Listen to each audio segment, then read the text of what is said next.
Okay, time for some Arena Open drafting. I'm just going to dig right in because time is limited.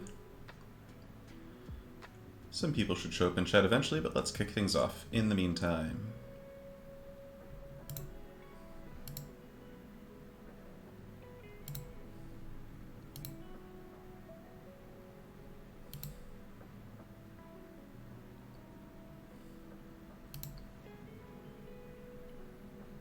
Why did I get a bunch of Innistrad Midnight Hunt packs?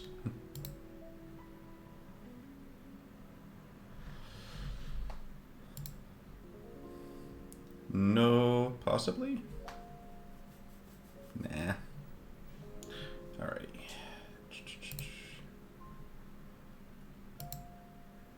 What's the price? 5k gems. Okay.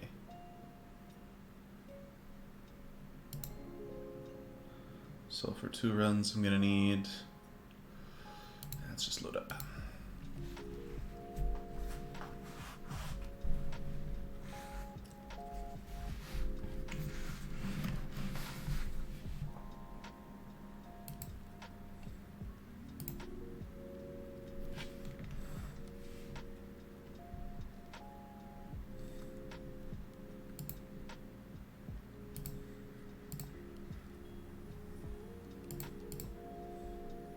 Hey, Weed! Welcome! Thanks, Opkus. I am pretty rusty with this draft format. I have not been in the Magic world lately, but... we'll see.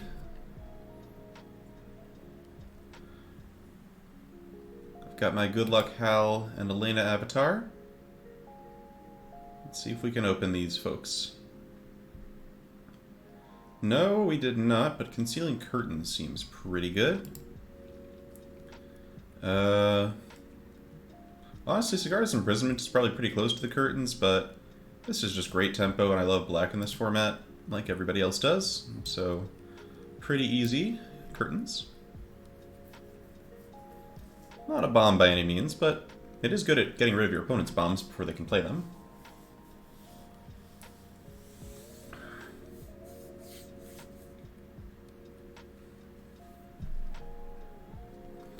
Alright, what do we got here? Not like a lot. Alluring Suitor, the strongest individual card in the pack, and of course Red-Black's awesome if you can make it happen. Weaver of Blossoms is not great. Black-Green in general, not great. Courier Bat is fine if you are more in a black-white direction. Between Courier Bat and Alluring Suitor, and I think we just go for the stronger card this early, which is Alluring Suitor. Another Alluring Suitor. That looks great. There's also a Flamebest Bolt and a Falconwrath Celebrants.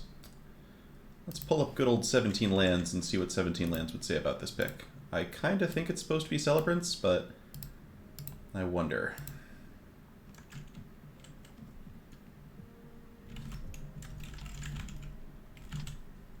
Celebrants at a solid 56.8. No, it's Alluring Suitor. Alright. Generally like lean a little bit more Celebrants or Flameblessed Bolt even. Oh, it's really close. Let's take the Suitor. I know, it's 3 great red cards. Okay, here we have no great red cards. We've got Panicked Bystander, Spore Crawler, Flourishing Hunter, Hookhand Mariner. Wow. Spore Hunter's numbers are terrible. I did not realize how bad that was.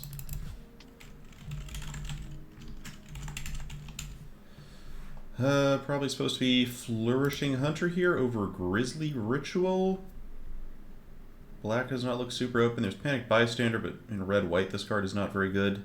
It's really a black-white gold card.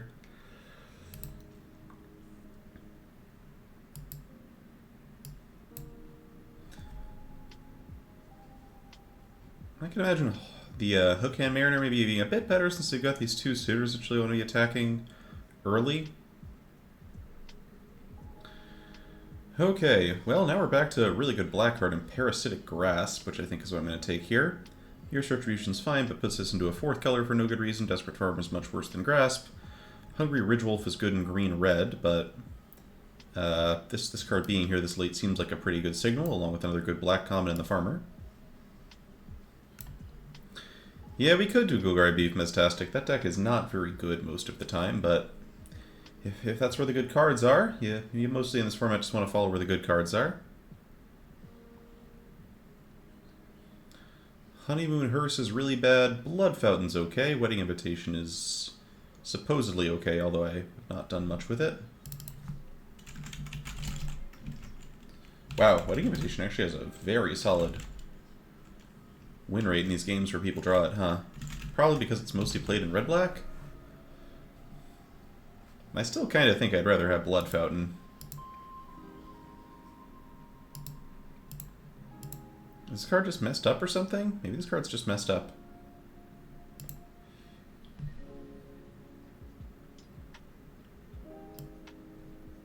No, that seems close. I could be doing the wrong thing there. Alright, we got 3 unplayable green commons, an Honored Heirloom, a Cruel Witness. That's really late. Okay, we'll take just take the best card in the pack again. None of these other cards are things I want to end up in my deck. Turn 1 Blood is definitely good, I have to agree with that. Man, Sculpting Killer is such a weird frickin' card, it's so terrible. Alright, Easy Ragged Recluse here. Just fits the early blood theme. It's better than Hungry Ridgewolf in a deck where we're unlikely to have a ton of vampires. I guess I could see Wedding Invitation being reasonably close, but I like my 2-drops. I don't know, that Wedding Invitation... I don't know how I feel about those stats. We got Cruel Witness, Lantern Bearer, Undying Malice here. So this card is super replaceable. I could see going for Lantern Bearer here as well as the Malice, because this is really good if we're in Exploit. Malice is nice with all the suitors, though. It's just a good, cheap trick. I feel like Malice is slightly underrated. I'll take Malice. It's good with Curtains as well. Alright, here we'll take Courier Bat over Sporeback Wolf. Yeah. Could end up with some Gluttonous Guests or Wedding Invitation. I guess Wedding Invitation Courier Bat's really good, now that I think about it. This is going to be Syncopate over Rural Recruit. Alright, I guess maybe all the people passing late Spore Crawlers were correct all along. I used to make fun of them, chat. My shame. Alright, last pick, Wedding Invitation. That's what we're talking about. That is a solid competitor for worst rare in the set. We have an Archghoul of Thraben, and a Braid, and another Recluse. Archghoul's not outstanding if we're just going to be black-red. A Braid's really good. I should probably just take a Braid. These Luring Suitors are a lot better than my cards in other colors.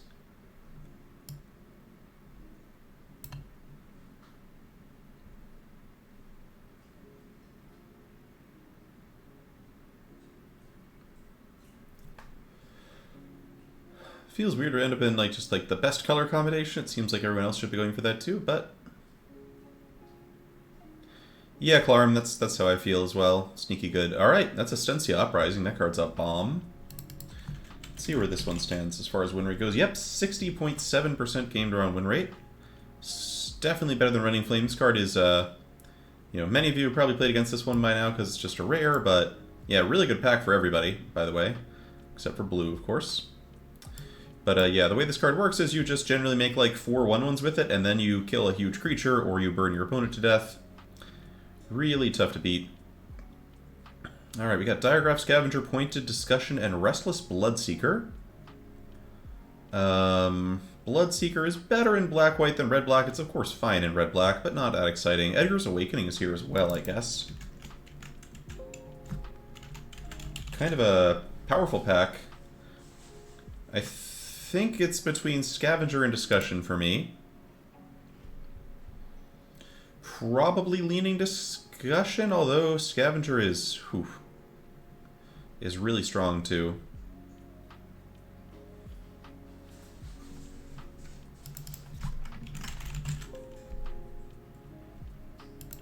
Alright, let's go Scavenger. I feel like we're going to have a harder time picking up these than Pointed Discussions. This is also good with... kind of good with Courier Bat late. Alright, this is an easy Bloodcry. Bloodcray Socialite or Markov Retribution, huh? Interesting. I like Bloodcray Socialite. I kind of just like the, not sure. This one's close, actually. But yeah, Markov Retribution I found to be like a little bit inconsistent. Like, when you don't kill something with it, it's real bad, and we are not looking to be hyper-aggressive right now, where our curve isn't that low, we got a lot of removal. Blood Tithe Harvester is insane. You know, just take that card, that's the best uncommon in the set. Okay, Gift of Fangs, I'm going to take over a second Wedding Invitation. I would play 2 Wedding Invitation in this deck. We've got a bunch of vampires, we've got a Courier Bat, but I'm just going to snap up this cheap removal slash clock and ho-ho! Clock Enabler. Hello, Stensia Uprising the Second. I don't know what this is doing here, but I'm guessing the Arena Open has brought out a lot of people to play who are not quite sure what this format is about. Okay, time for Knife over Invitation. I have not played much Knife. Knife is way better when you have 2 Stensia Uprisings and just an endless tide of creatures to hit people with. I guess I'll take first Knife over second Invitation. Yeah, it was pick 7, alright. And we'll just grab the Archghoul. Totally playable creature. Invitation or Farmer? I think I like Farmer here.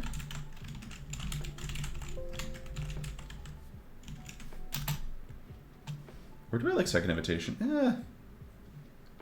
I don't know. Maybe Invitation was the pick there. The numbers are just so good on that card, it's crazy. Alright, we have enough blood to make Edgar's Awakening work, I'm sure. Yeah, we don't have that much blood right now. We've got Fountain, we've got Harvester, we've got Bloodcray Socialite, and that's about it. And I think the equipment definitely pays off a little better when you're making just endless tides of 1/1s.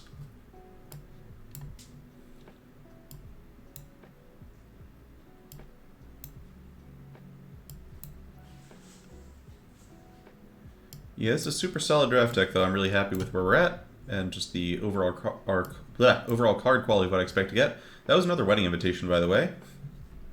People be disrespecting. Alright, and I will gladly snap up in a Braid. Yes, this is definitely more of a controlling red-black deck. The curve is low, because low curve decks are good, but we're, you know, these Stensia Uprisings make it really valuable, just like kind of keep our opponents at bay for a while.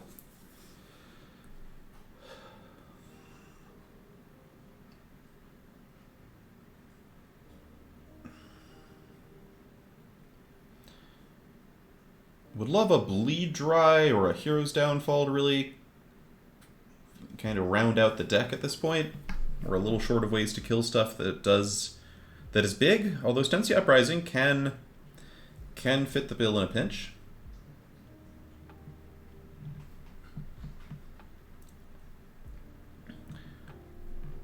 Yeah, Clarm, that's partly modern Magic. A lot of playable cards these days, but we've certainly been in the right spot. Not sure I've ever gotten a better card later in this format than that Stensia Uprising pick 7. Alright, Diregraph Scavenger will do.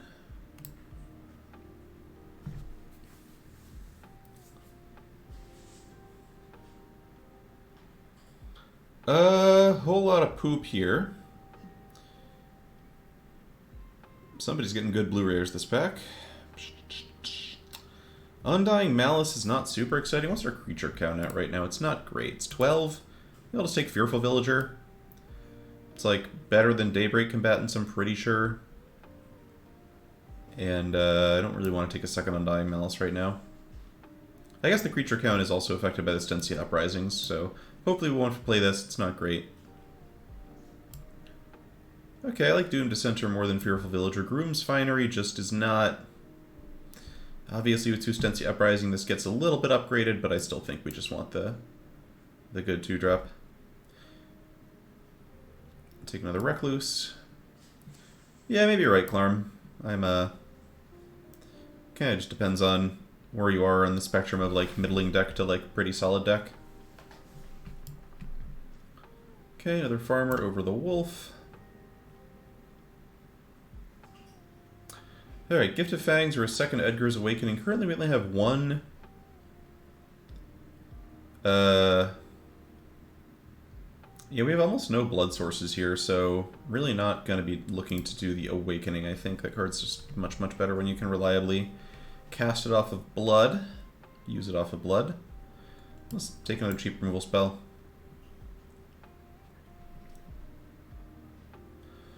Kind of wish we had that pointed discussion now over that Diagraph Scavenger. We're a little light on card advantage.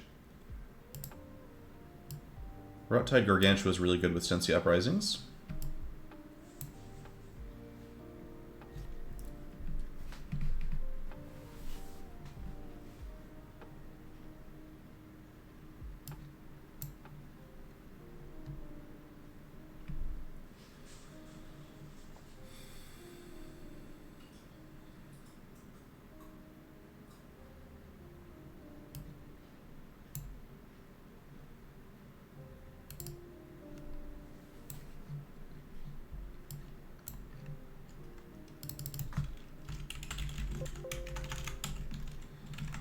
Yeah, if you have a villager has reasonable numbers. Okay, so we're sitting at 48 playables. Just go ahead and rebuild the deck from scratch here. See how everything fits together.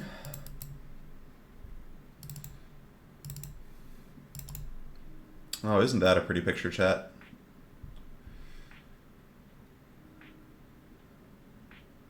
Good stuff.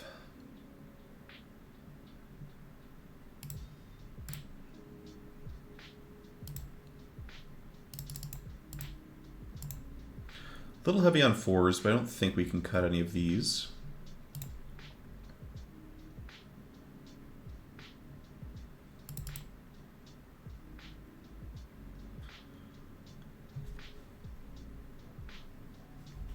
This does look like a great knife deck. We are definitely a little light on blood sources. We got 5 more cards to put in. I think we're looking at Econometric, 6-month resub. Hello. Thank you so much for your support.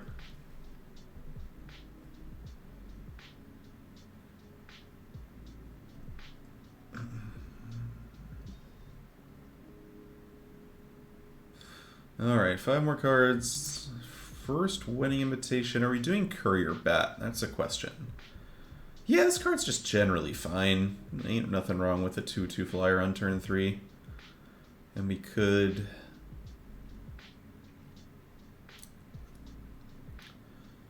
Invitations are... they're middling. You're not that high on our vampire count. I guess I like the Recluses. Actually, Recluse also gains life.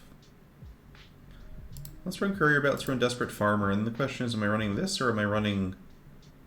There's like a few options in here. Yeah, I think Malice is solid. The question is just, it's really good with Diagraph Scavenger. I probably want one, it's just hard to find room for all this stuff.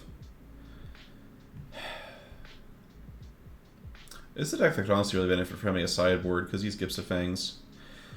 I think Rot-Tide seems pretty good in the deck. It's a little awkward that it's a 5-drop. And, you know, sometimes we'll only be discarding extra lands, but Rot-Tide Gargantua plus Stensia Uprising seems kind of sick, right? We're just going to be making a ton of 1/1 humans. So it is often just going to be a 5/4 opponent sacks a creature.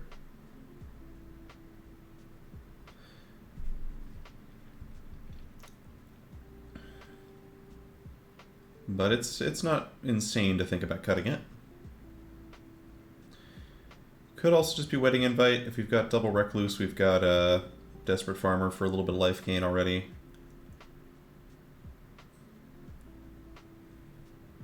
This is decent with Alluring Suitor. It's very good with Bloodcraze, Socialite, but that's about it. How does this feel? What's our creature count at right now? This is 13 creatures plus 2 Stensia Uprisings. A lot of early removal. I could work with this, I think. It definitely is Clarm, definitely is. I don't think we need Doom Dissenter. Archghoul seems pretty replaceable. Actually, Archghoul does draw Diagraph Scavenger, so it's like I And it's still just a 1 in 10 chance of actually hitting off of the thing. If you trade with it, it can help you like scry closer to Stensia Uprising.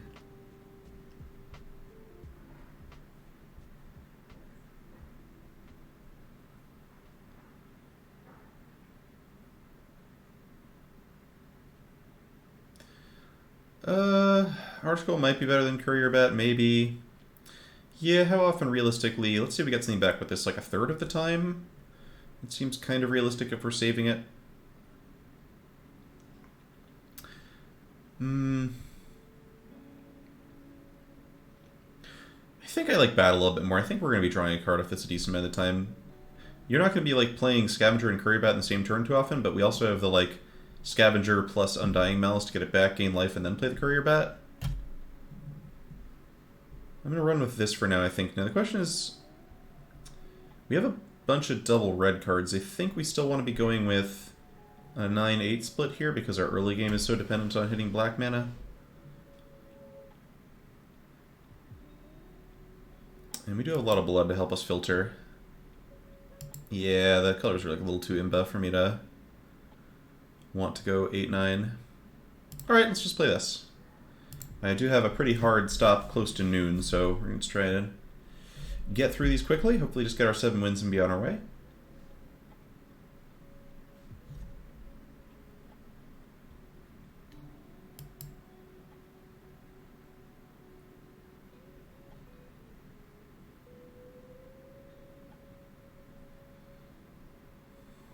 That is a fantastic hand.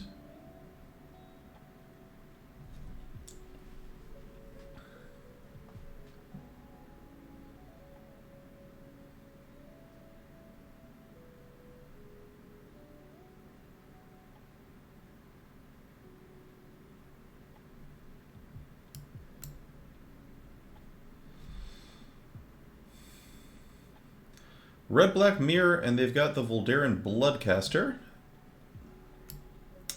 So that's pretty good. This is your reminder, of course, that we cannot gift to Fangs a Voldaren Bloodcaster. It's also a good reminder to myself, because it's been a little while since I've played any games in this draft format. We can't abrade it, fortunately.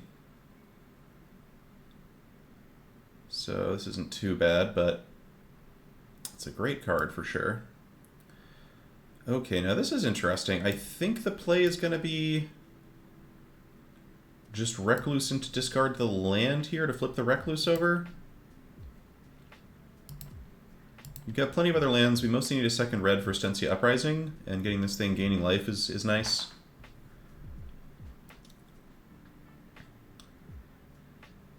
Well, this deck is definitely very cool, very bloody. We don't have any special need to kill the Bloodcaster. It's not, you know, killing us that fast. It looks like our opponent might be thinking about, yep, looking to hit a land drop here. Good work, opponent.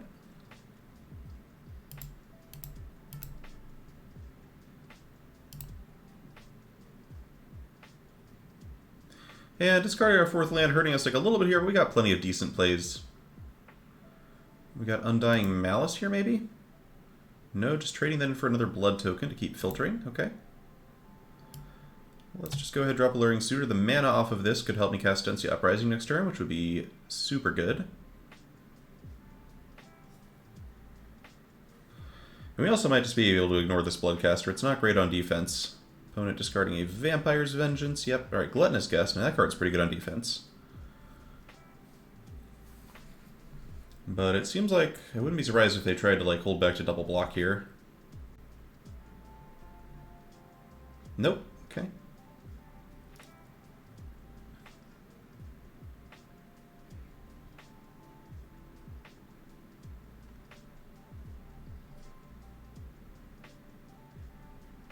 I wish that, like, in times when you could sack a blood token or they glowed slightly or something. There's just a lot of moments in this format when people are just, like, chilling on their blood, not doing anything. Alright, so they actually can't really block with this Gluttonous Guest, which is kind of fantastic for me.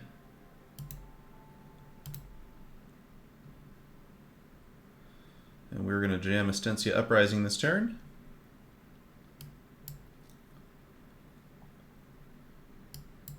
Could also just jam Scavenger. Is that better, actually, than Stensia Uprising? We like don't have many permanents. It's just generating a 1/1 every turn. Which kind of do they just like bounce off of Gluttonous Guest? That is true, Clarm. That's a good point.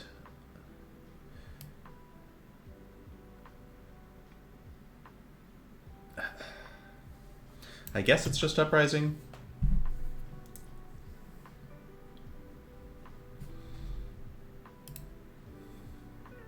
But that might be wrong. Scavenger definitely has a more immediate effect here.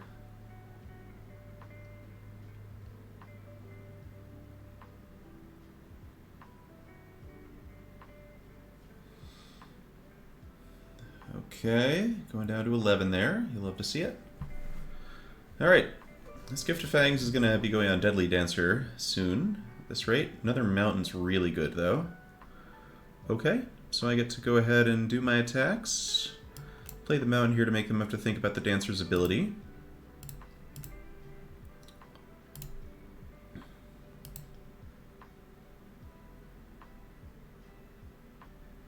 You'll love to see it.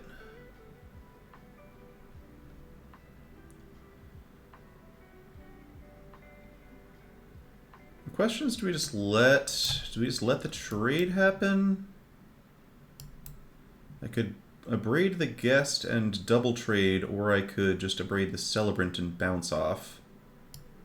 Or I could pump, get through the guest by pumping, but then Gift of Fangs isn't doing very much for me. Maybe I just trade with the celebrant and then kill the Bloodcaster before they can start, before they can risk getting the bat thing going.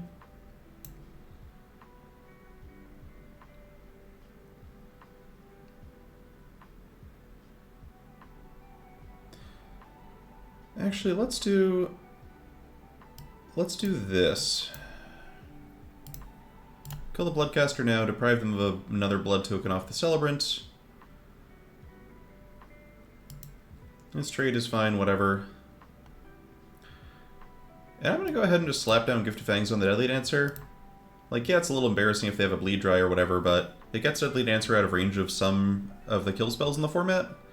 It's another permanent for Stensia Uprising. And I just, like, don't know how many targets we're going to have for this on their side. Broadtide Gargantua looking potentially really strong here. Falconwrath Forebear. Okay, opponent's deck is scary, but they are not the beatdown right now. So they are struggling here for sure. That's great. Okay. So we're going to want to go ahead and... let's attack with everyone. Let's see, we can Scavenger, put them to 6, attack with everyone, and they just die, except they can sack blood tokens to the guests, so not quite. Do I want to Gargantua? I don't really care about this thing. We're super aggressive. I should just play whatever the most aggressive move is, and that's still probably Gargantua over Scavenger. Yeah. Okay.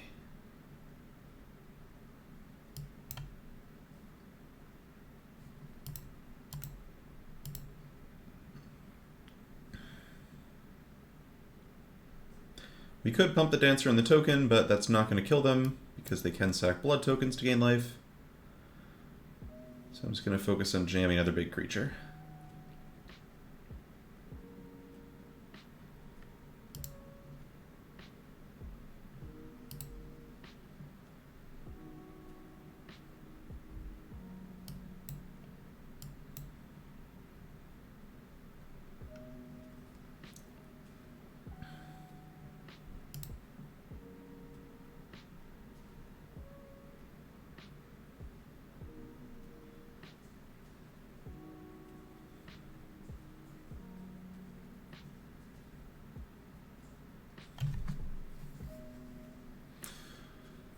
Uh-oh, opponent decided that Lightning Wolf was not going to do the job.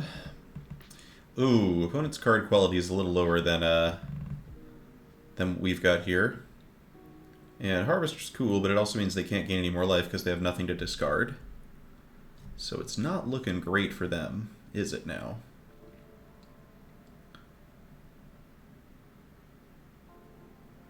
They should be pretty dead here. We're just going to swing with Dancer Gargantua.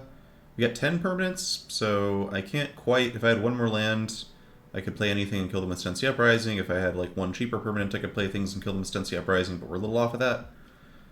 Still, the Trample on Deadly Dancer should have them pretty dead here.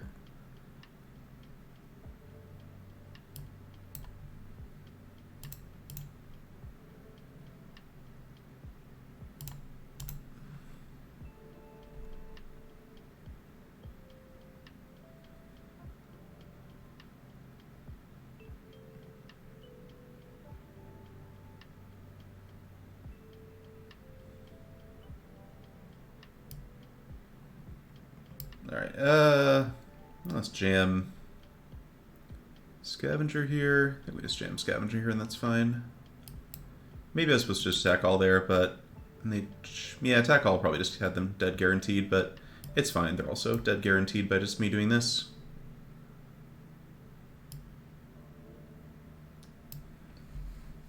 Not the absolute perfect play there. We didn't need it.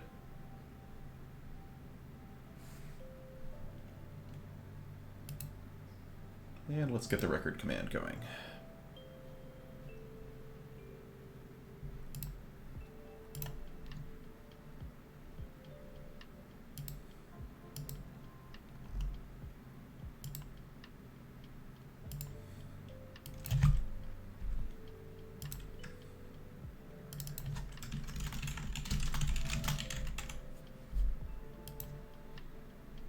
Pretty solid hand. Sure do love Blood Tithe Harvester.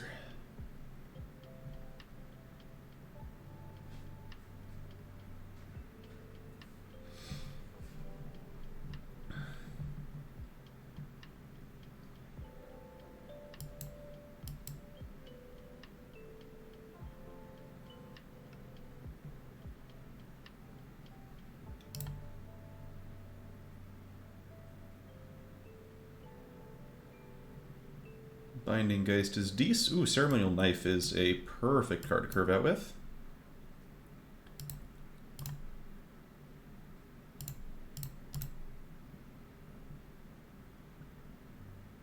Love to see this trade early. I have a more controlling hand here, plus a bunch of Stensia Uprisings in my deck.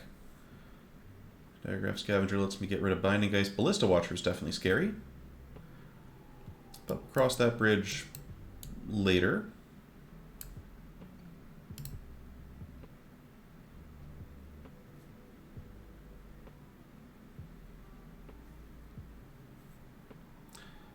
Rawtide Gargantua can trade. Am I making this block?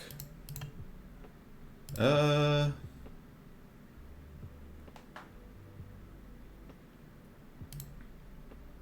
think so. With Rawtide Gargantua coming down, I like the idea of getting rid of a trick that they're otherwise going to be using to swing through my Gargantua.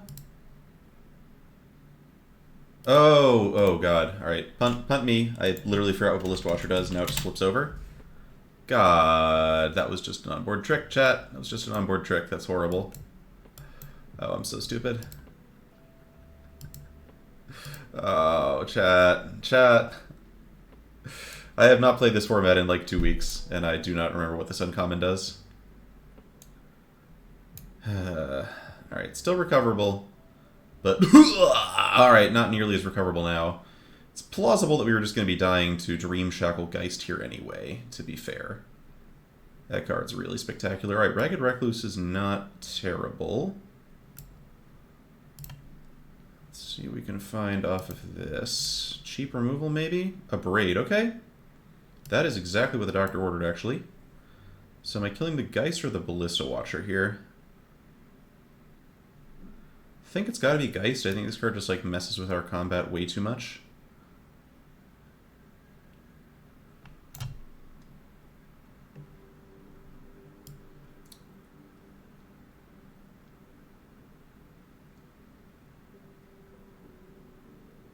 Then again, I have several Gift of Fangs that could take out the Geist. Let's actually do this. I definitely am doing this turn anyway. See what we draw and if that helps me decide at all.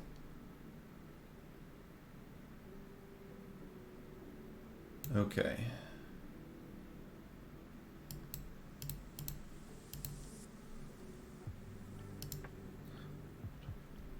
I now think it might actually just be the Watcher.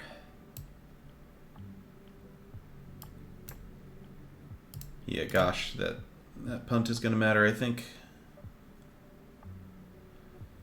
But we'll see. We've diminished the clock somewhat. You've got plenty of ways to kill the Geist. Stensia Uprising could also kind of make the clock really, really sudden.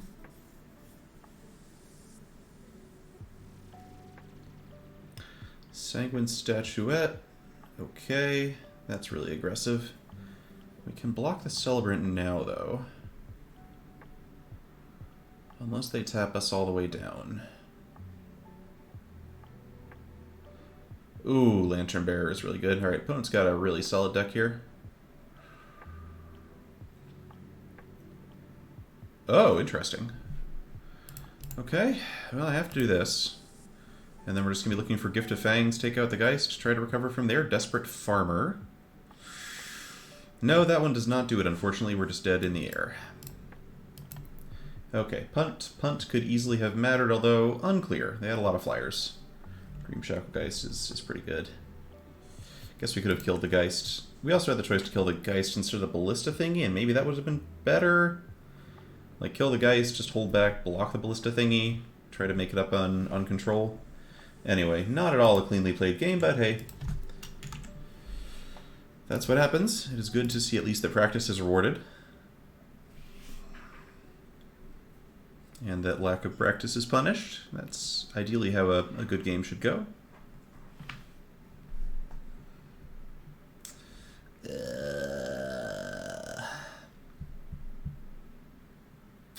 Gosh, this one's tough. I think we keep. We have one castable spell, and any swamp at any time makes the hand really good. Alright, never didn't have it. Bloodtide Harvester, turn 2, third game in a row. Let's see if it actually survives this time. Third red-black... No, last one was red-blue. More Blood Petal Celebrants. Alright, well, we're just going to go ahead and jam Alluring Suitor. Stensia Uprising looks absolutely fantastic here.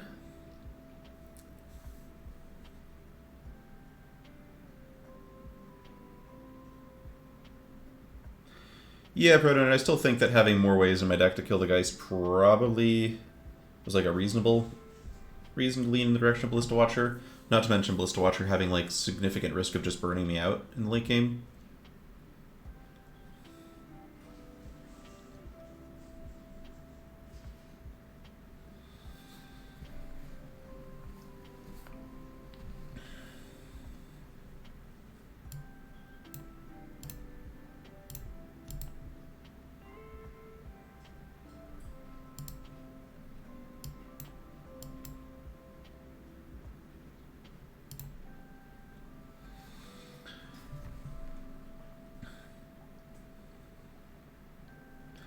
Parasitic Grasp, being able to kill Ragged Recluse for just 2 mana is real nice.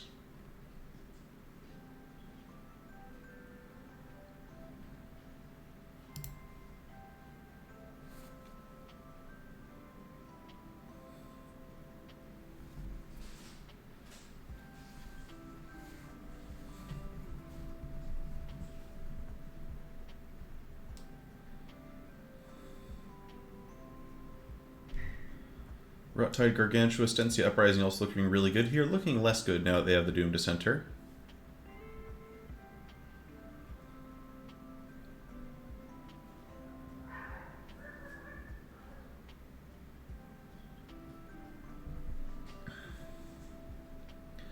Knife seems good. Okay, so this turn's gonna look like...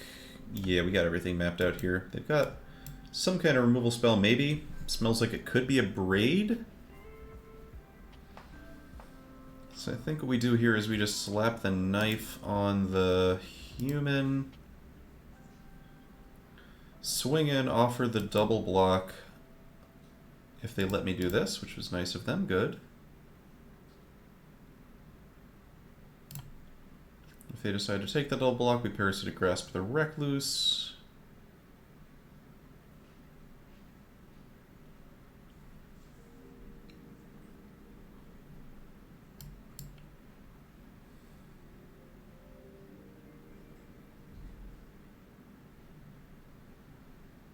Okay, this works too.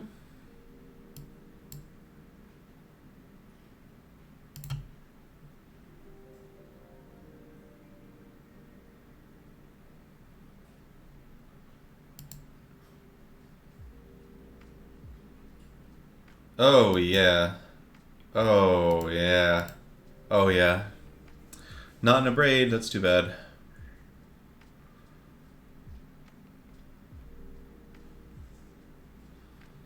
Delicious.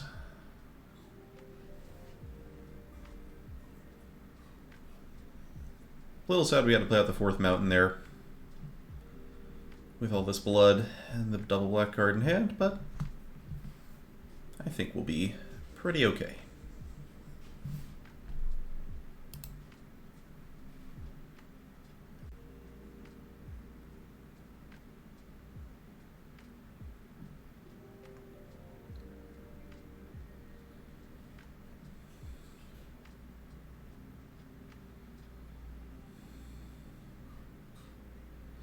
Alright, again, the Doom Dissenters make it a little annoying to be doing the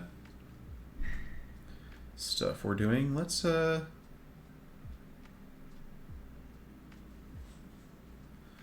we could just equip the human with the knife, attack in. Could attack with Dancer alone, pressure the trade. I think I just like attacking with Dancer alone here. No, Dancer human, because we can just pump the human if they block it with the zombie.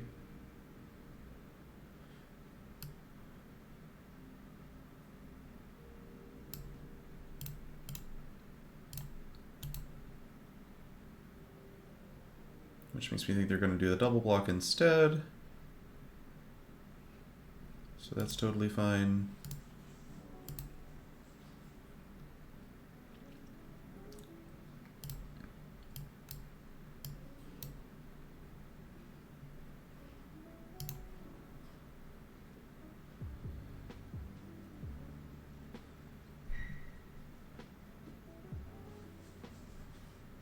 Alright, well, we got an onboard removal spell. Endless source of value with Ceremonial Knife. It's all looking good.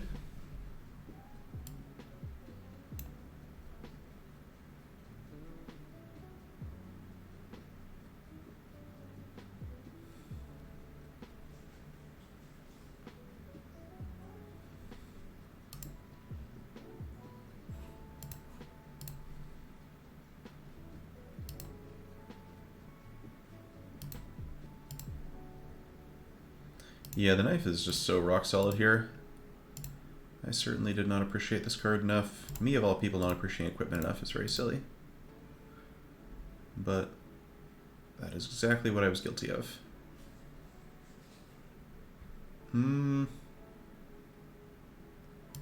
Let's chill for now. They may have a some discard spells or something.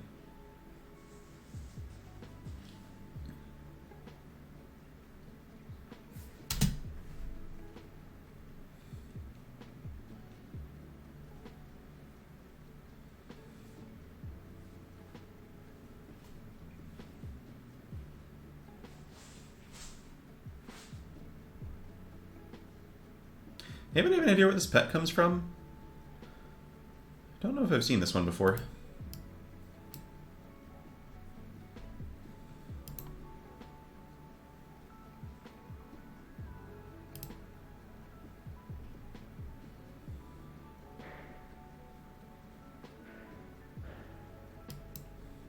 AFR, okay, that makes sense.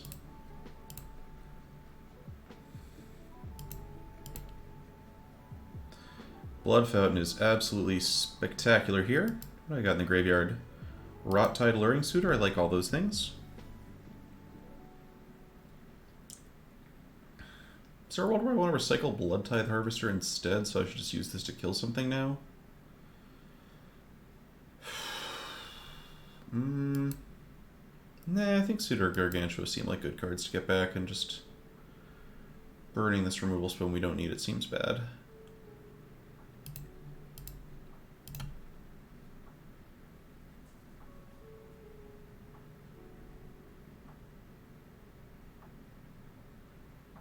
Opponent's got to be hyper conscious. They're life total with Stensia Uprising out, which is awesome.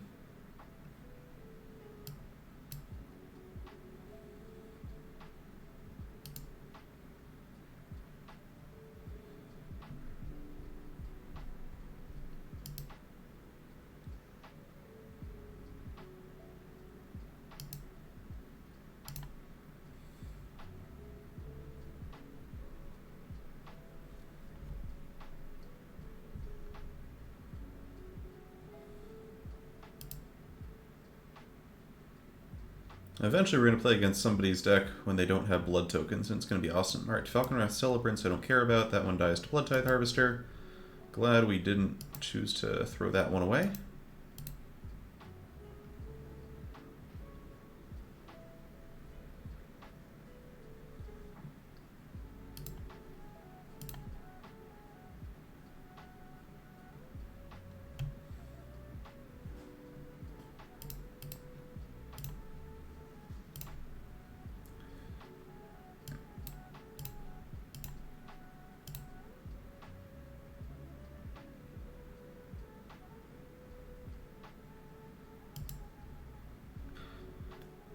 Yeah, I can have 13 permanents whenever I want, but I would much rather just keep pumping out 1/1s while the going is good.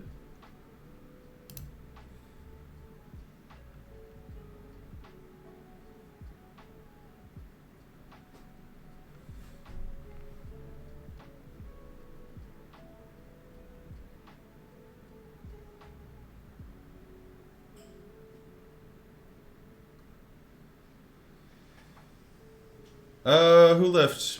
Opponent beating you down with flyers, opponent having some ridiculous bomb that outscales getting a 1/1 every turn. Those are two options, but it is a very good card. No doubt about that.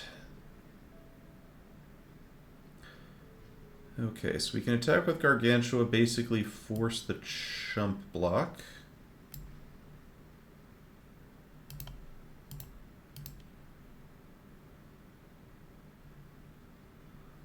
Okay.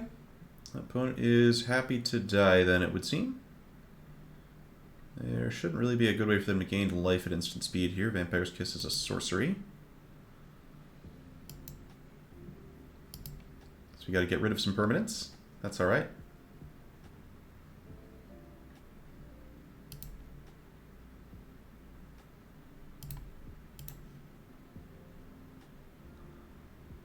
Oh, they could also kill the human, I guess. That would be cute. Shoot, do I have to worry about them killing the human here and making me embarrassed? It doesn't really seem that bad, even if they do. Let's just equip Gargantua in case they have a Flame Blessed Bolt or something, but then ideally Stensia Uprising just kills them.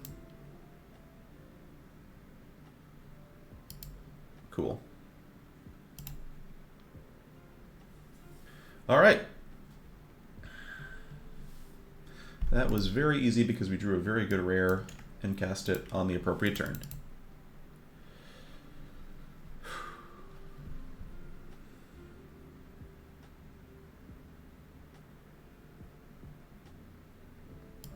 Let's see if we can find Concealing Curtains this game. I like Concealing Curtains. I want to play that one.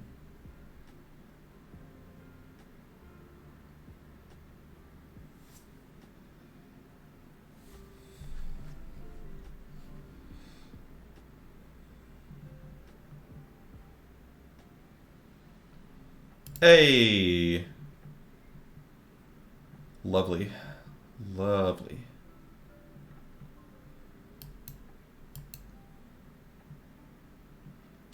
Stupendously aggressive start here. Oh, we sure do, Clarm. We sure do. It'd be fun if Ragged Recluse was if either player discarded a card this turn. But still wouldn't be constructed playable, and it wouldn't add much forward in limited, so I understand why they didn't do it that way. What do you mean eye? It's a wall. There's no eye here.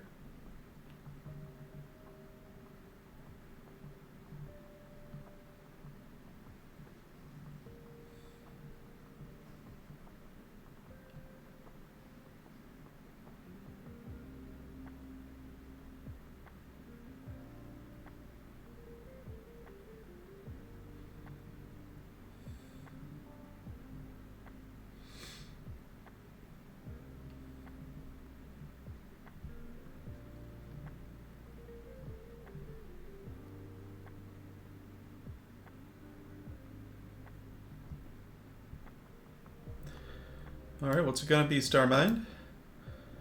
That wasn't so hard, was it?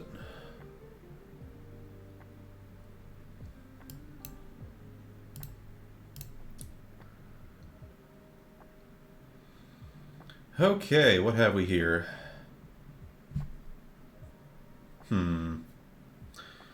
Alright, well they can have Vampire's Kiss, that's obviously fine. They can have Desperate Farmer, because that dies to Gift of Fangs. Am I getting rid of Gluttonous Guest here, because it's their better 3-drop? Or do I get rid of Skywarp Scab, because this is eventually going to be a 2/5 flyer that draws them a card? I think it's just the Guest. The tricky thing is I don't really want to Gift of Fangs the Desperate Farmer next turn, because I'd rather play Bloodcraze Socialite, but... Yeah, genuinely tricky. I guess I don't really care that much about Gluttonous Guest. Skywarp Scab honestly seems a little better. They do have to curve into it. Let's just get the Guest out of here.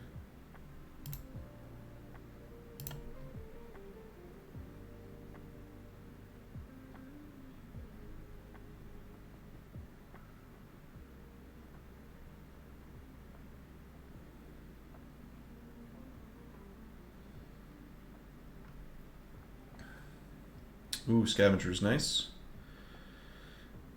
Okay, so a couple options here. We can swing in the double block, we kill one of their blockers, we Undying Malice the Eye to bring it back, and then we activate it again. That's one option. Get rid of the Scab that way, maybe.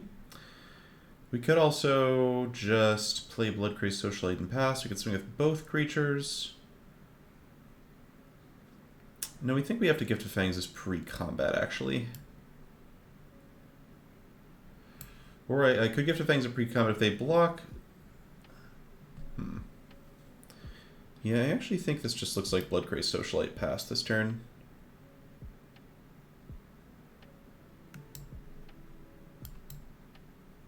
The double block on Eye is just like a little too inconvenient for me. It forces me to burn a pretty good combat trick early.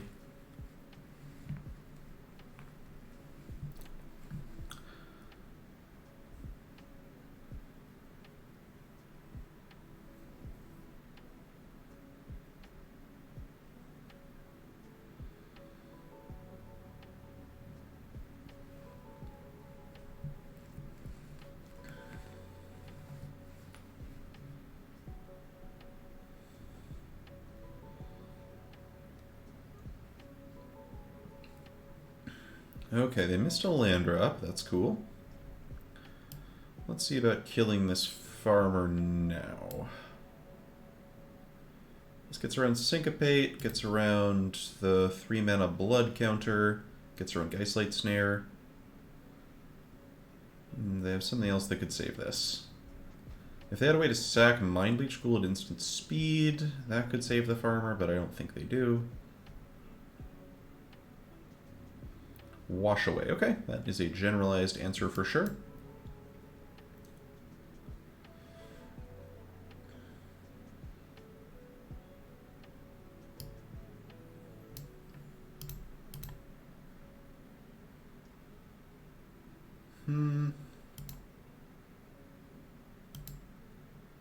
So if I attack with these three, they can block this to the ghoul, and then the farmer still flips, which is annoying. Let's do this.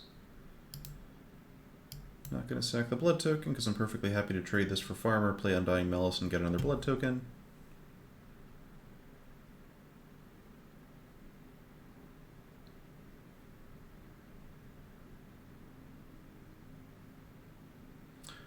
Definitely a lot of choices on these turns.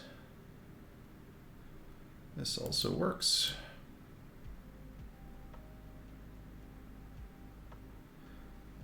I guess we're still going to Malice on the Eye. I guess.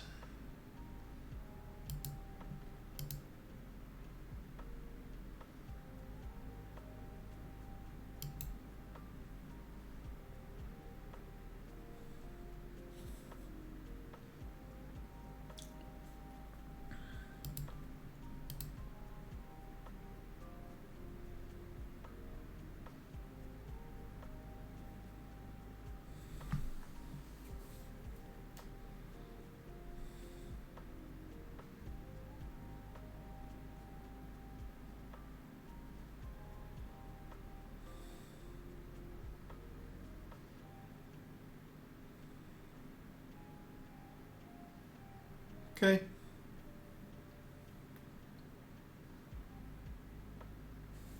Stensia Uprising. Could get rid of this. I don't think we need to. I think we just swing cast Scavenger here. I think we just start stacking blood to this Socialite to get the extra damage in.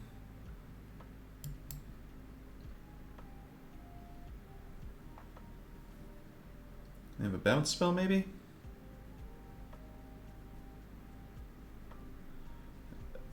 Alright, that's reasonable.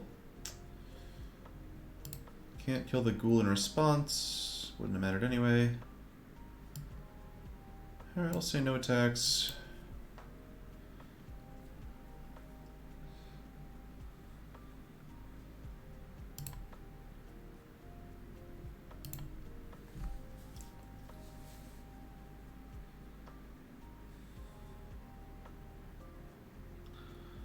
Are they not casting Cruel Witness? They are not casting Cruel Witness. That is a fascinating decision. Okay.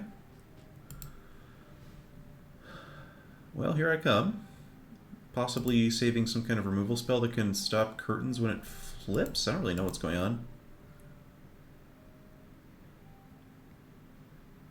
Yeah, this is weird. Why would they not cast this? What do you have over there, opponent?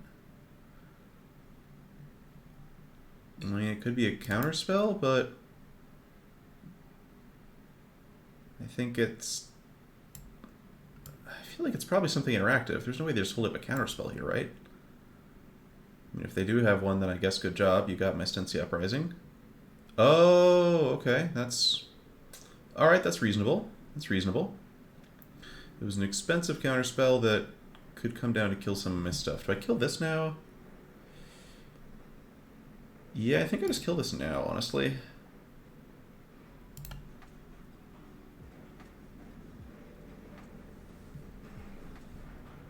Don't give my opponent the chance to attack with it. Skywarp Scab doesn't bother me. They already had 2 creatures in the graveyard, so we weren't going to be able to stop them from drawing a card off of this. If they play this, they just have like horrendously unfavorable blocks.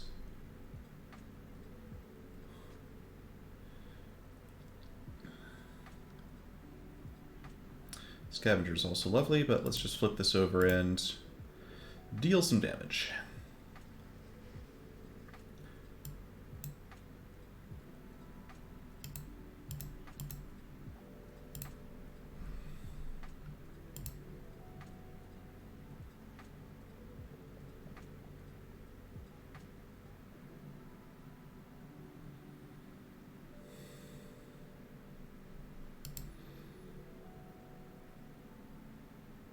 Alright, well, with Burn in hand, I think we have now put our opponent into an unwinnable position.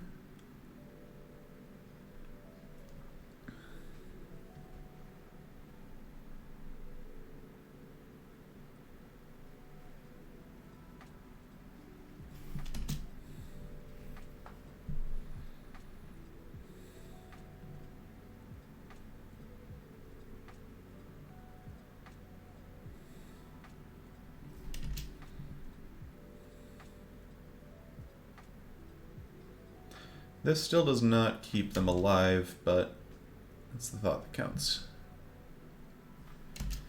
They are dead on board to menace creatures.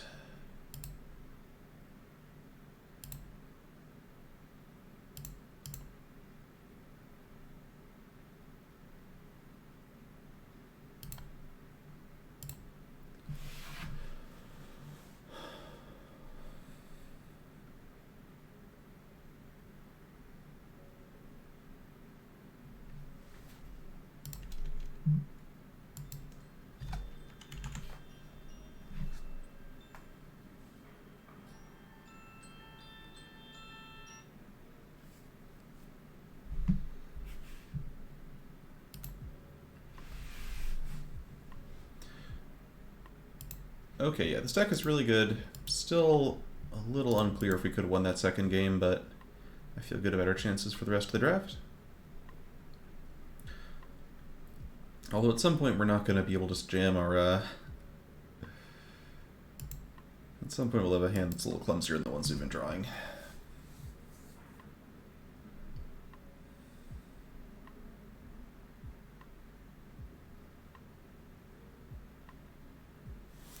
Another one of these, but this time we can't keep it.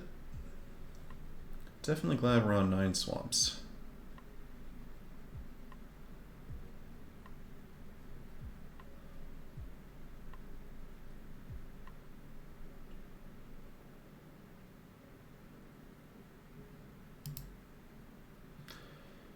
Okay. Just gonna dump Blood Fountain here, I think. Could dump a land and just hope to curve into stuff, but I think we just gotta get rid of the card that doesn't really do anything early if we've mulliganed. Traveling Minister, glad we can kill that one quickly. Alright, maybe a deck without a bunch of blood?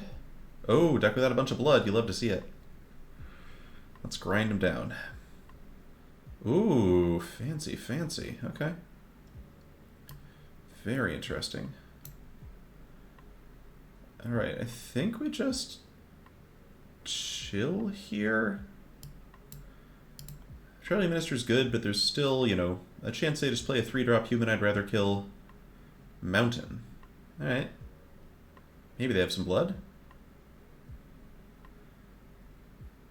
Okay, swinging with the Dorothea Eventual Victim, I am into it.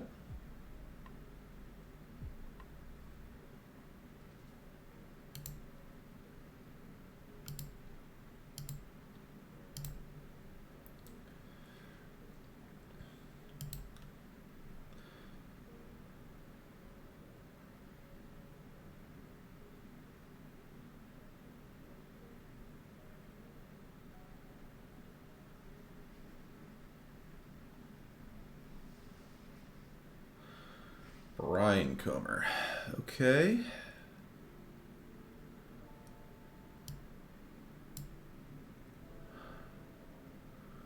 Alright, we're just going to look to go ahead and grasp them. Do I abrade the Brinecomer or grasp the Minister? I think we abrade the Comer here. Alright, so solid start there. Alluring Suitor's pretty good. Do I play that over Bat? Bat blocks.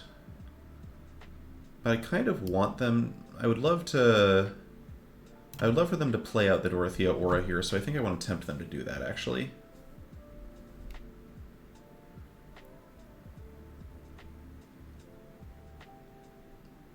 And actually, with Parasitic Grasp in hand, there's a decent chance I can use the Bat to get something back. Alright, they're just going for this. That's a lot of damage.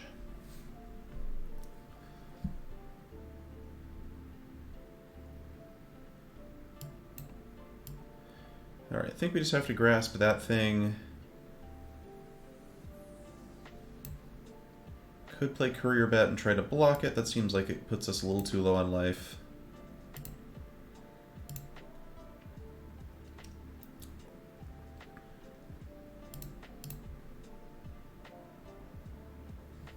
I think I'm okay trading 2 damage for 1. Since if I don't attack, they can always just gain 1 life anyway, so it's really like trading 2 damage or trading 3 damage for 1.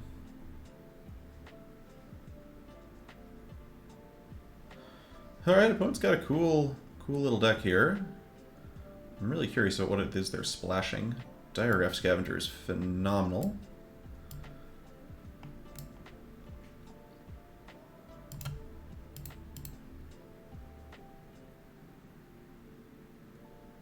Alright, we got Fierce Retribution.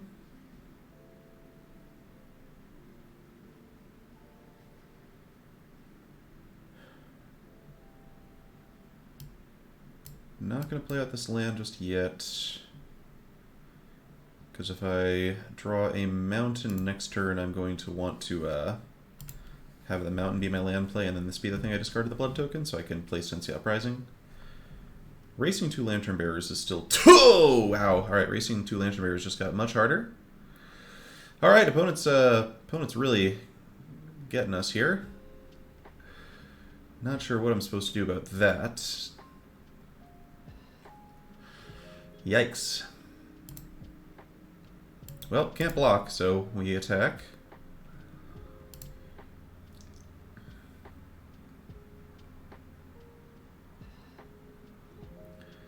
Yeah, there actually might be a world where you can kind of scam them here. We'll see. So we play the bat. We need whatever's in their hand to be a blank.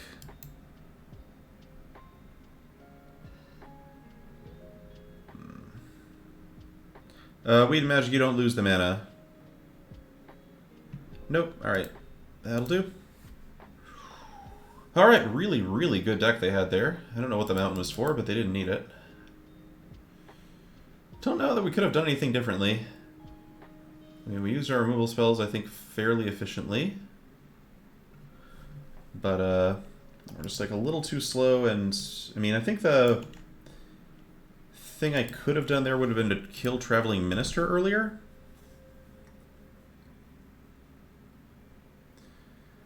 Which maybe reduces their damage output a little bit, but I think realistically I just played a couple of cards that were... just got out ahead of us. Alright. That's good enough. Definitely some risk. But if we lose now, I do have enough time to play another draft before I have to go, which is good.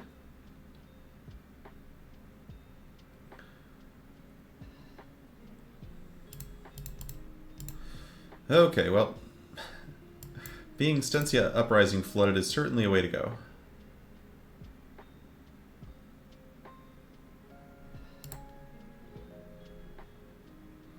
Let's just draw a mountain and a mountain. Clean this thing up.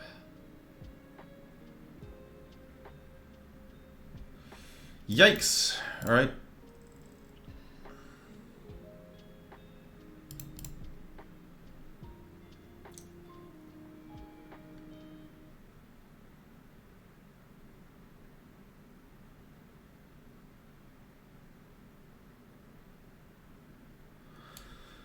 Okay. Okay, that's good. That's really good. We have a chance. That's not good. Now we have much less of a chance, because they're about to... If they just throw a Drogskol infantry on this, I don't think we can possibly race. Maybe we can, with Land into Scavenger and Stensia Uprising providing some surprise burn damage? Maybe?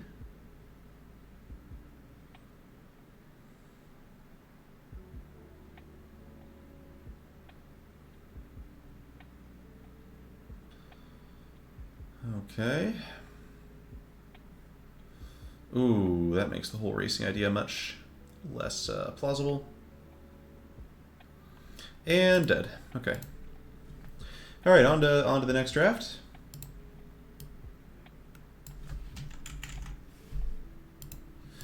Yeah, it was tough. This deck was very good.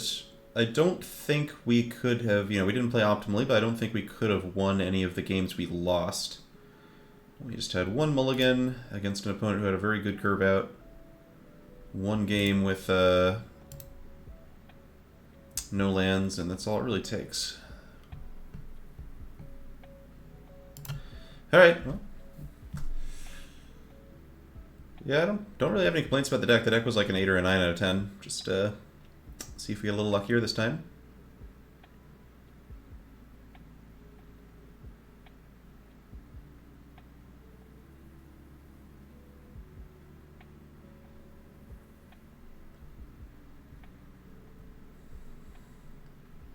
You'd think in the Arena Open of all places people would actually click ready when the queue fills. Come on, people. Be courteous, be considerate, be polite.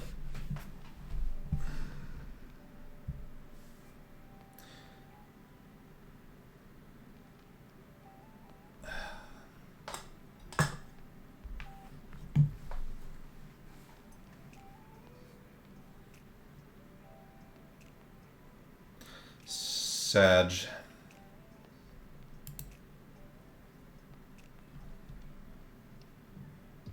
There we go.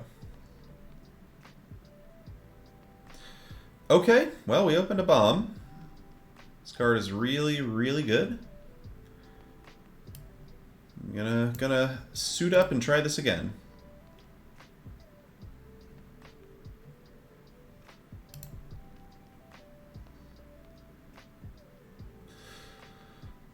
Okay, Alluring Suitor. Storm Tracer Drake is like a slightly better card, I think. Alluring Suitor is in a better color combination.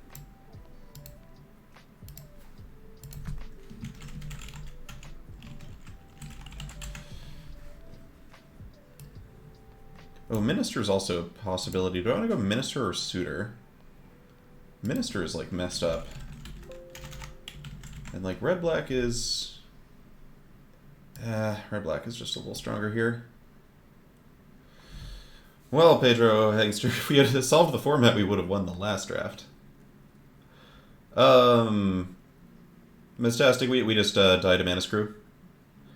Unexciting, we had 3 lands at the end of the game and 5 4-drops in hand. Okay, so Brinecomer is nowhere near where we want to be. Wolf Strike is good but not great. Magma Pummeler is a card that I am kind of fond of, but it has a kind of miserable win rate, and I've heard other people saying they don't love it as much. I could just take Courier Bat or Wolf Strike. Yeah, Courier Bat's just like insanely replaceable. I think I just take Wolf Strike. Kessig Flame Breather Mistastic? Really? Is that card even remotely playable outside of red-blue? It is a thing. Outside of red-blue, this is a thing? You know what? I'm willing to trust you. I'm willing to trust you. Because we got 2 people kind of backing you up here. Or 1 person backing you up. Yeah, I've had kind of miserable experiences in it, but... with everything outside of red-blue. I've tried it. I have not liked it, but we'll see. Alright, Vampire's Vengeance is neat, but does have the pain of being super uncastable against, you know, a quarter of the decks you're going to see. Maybe that's an exaggeration. Child of the Pack is really good. Do I just take this and forget the Purveyor? Do I take Socialite? This card's really good, but I don't want to give up on the Purveyor yet. I think I just take Socialite or Vengeance. There are 3 cards that are all nice here. The question is just which nice card do we take?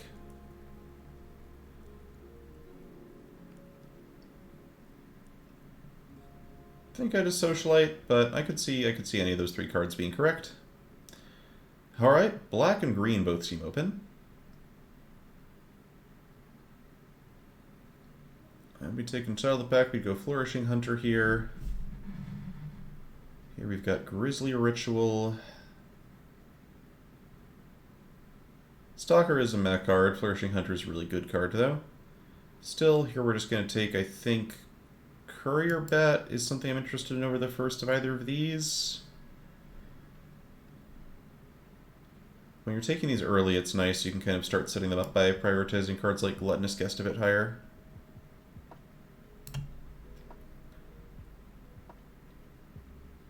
Green is really open. Green is really open. Do I take a second Flame Breather, or do I go into, like, Hookhand Mariner territory? We have been passing a lot of green, so maybe a little late to get into it. And I guess if 1 Kessig Flame Breather is good, in theory 2 should also be good, right? It's one of those cards you can kind of build around by taking Reckless Impulse and Pointed Discussion a bit higher. Yeah, Mistastic. I think it's close though. Like Kessig Flame Breather, if people think it's a good common, it's not like we're passing up anything insane. Like Child of the Pack was not that much better than Bloodcrazed Socialite. Hookhand Mariner is not that much better. Yeah, with double Flame Breather, I'm pretty into Wedding Invitation and 2 big vampires already. These cards are all pretty bad. This card, I guess, with double Flame Breather, this might actually be fine. And Alluring Suitor. We're actually really good at turning this on, come to think of it. Yeah, I guess we're taking it. I like Evolving Wilds, but if there ever was a red-black catapult fodder deck, this looks like the one.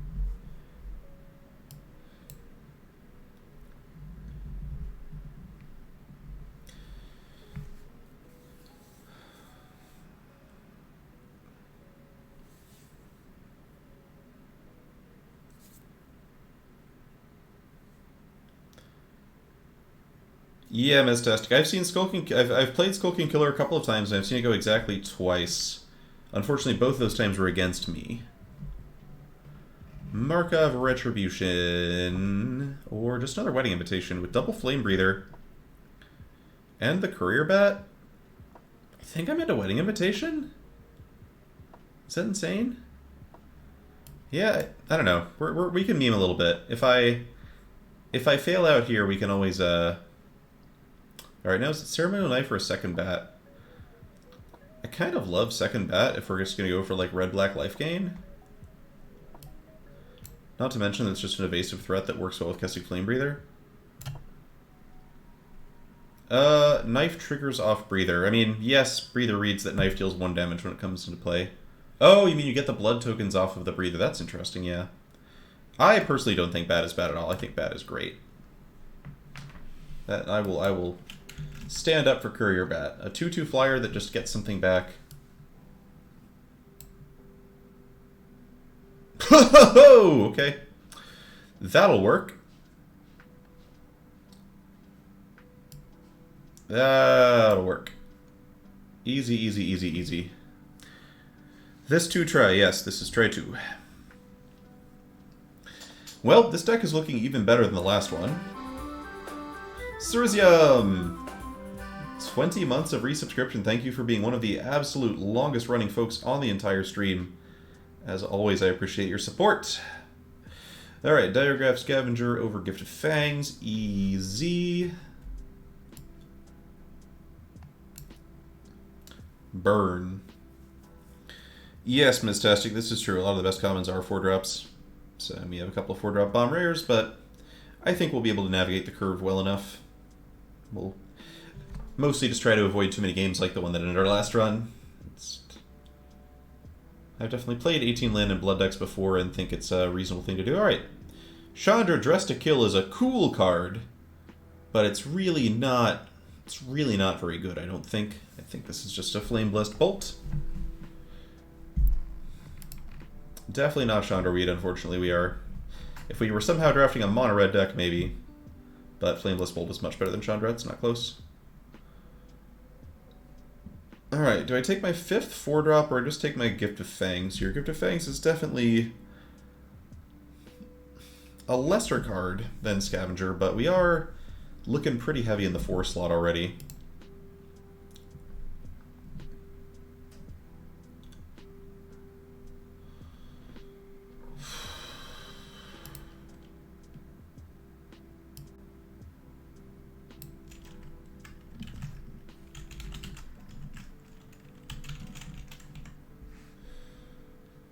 Boy, the numbers are not at all close, though. Scavenger is just such better stats. I think we go there. I can play 18 lands if I have to. Okay, Voldaren Epicure or Ceremonial Knife. Yeah, I think it was close enough. Yeah, Epicure is great. You can't really have too few Epicures. Or too many Epicures. You can certainly have too few Epicures. Bleed Dry! Alright, well, that's another 4-drop common. Maybe we are a little bit heavy on the 4 slot here, huh? But realistically, the way you actually win is just to, you know, make your early Herb functional and then just play 4-drops until your opponent dies. I think that's a fine strategy, personally. Hello.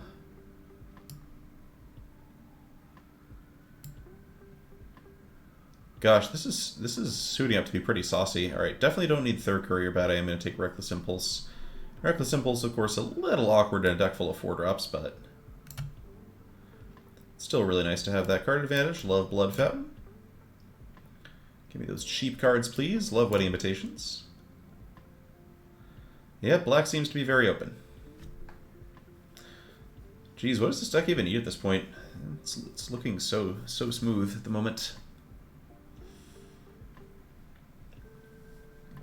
I don't think we're playing Reckless Impulse on 3 very often.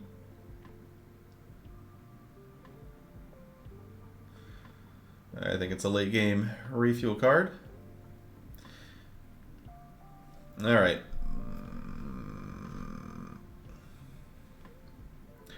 I hate to admit, this card might be like better than some of our other 4s because it's really big and it works well with Wedding Invitation.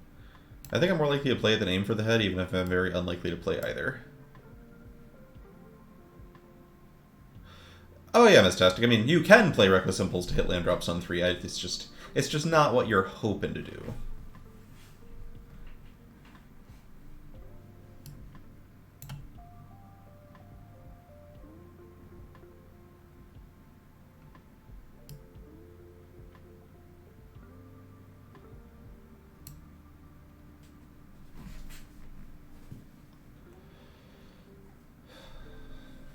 Alright, so looking for mostly cheap cards here, fill in the curve.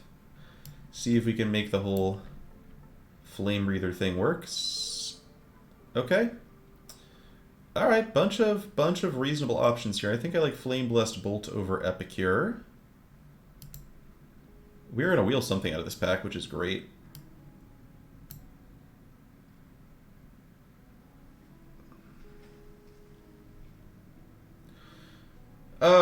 Fisherman, I am about the same size I always am. I'm working out about the same amount I always am. But thank you for the compliment. Yeah, Bolt definitely does more to help us not die than Epicure does. Hello, Reckless Bloodseeker. Hello, hello, hello. Speaking of not dying.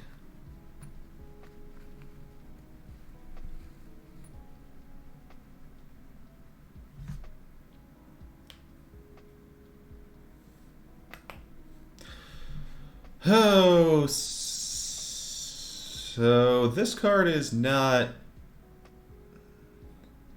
This is not a thing. Okay, we're going to take Blood Petal Celebrant. Yeah, we could definitely use some Gluttonous Guests.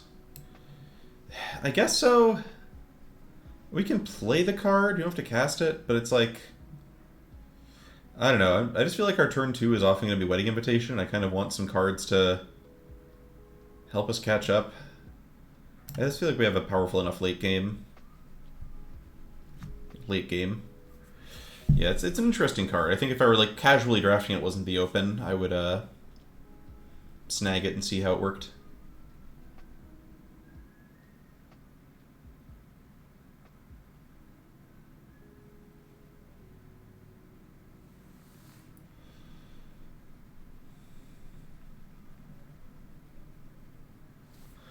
Alright, we've got Kessig Flame Breather's big brother, although I think we were just actually supposed to take the Flame Breather again. That's better than Lacerate Flesh, right? That's got to be better than Lacerate Flesh, yeah.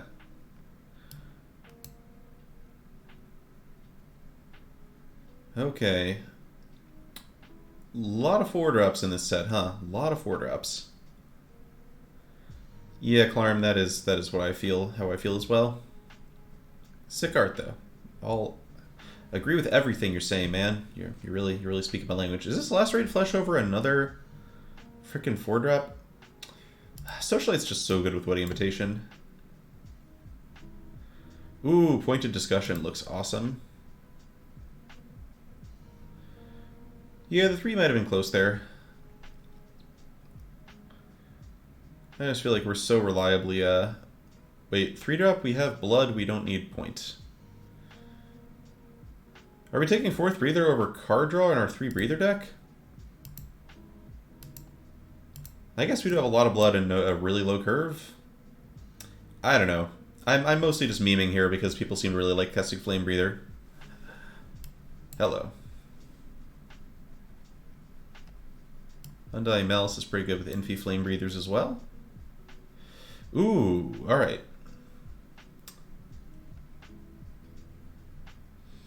I think this is still just Epicure with double Courier Bet. We have enough blood. I don't think we need Knife. I think I just like early beats. Alright, this shaped up interestingly. The real question is, are we still a Catapult fodder deck? I think we still are. What are the stats on Bat, Mistastic? It's a solidly above replacement level common, I think. I started typing Mistastic into 17 lands, which wasn't right. In Black-Red specifically, it's only at a 53.2, which is below average, but obviously with 3 Wedding Invitation, a Gluttonous Guest, and 2 Restless Bloodseeker, we are in a position to be doing the life gain thing. looking at just a ranking of black commons in order of games drawn win rate, Courier Bat is 7th. Just behind Rot-Tide Gargantua, but ahead of Undying Malice and Gluttonous Guest. Hey, Meditation. Yeah, it was a while. I just have been busy with work. I'm moving to a new job soon, which means there's a lot to clean up. Alright, so once again, we do the rebuild. This is going to be interesting, because we kind of like picked a bunch of meme cards, but also ended up with enough like real cards to just make a real deck. I mean, I knew about the new job a month ago, so maybe if I guess you might have asked about it when I was still not sure if I was going to get it. Catapult Fodder seems sick. I love Catapult Fodder here. We are a burn deck. Alright, playing Forecasting Flame Breather because we're a burn deck. Playing these, playing these, playing this, playing this, playing these. Darn it. We have too many good cards. We have way too many good cards. It's a challenge. I don't think we need Blood Fountain. I think Courier Bats kind of do the thing that Blood Fountain wants to be doing.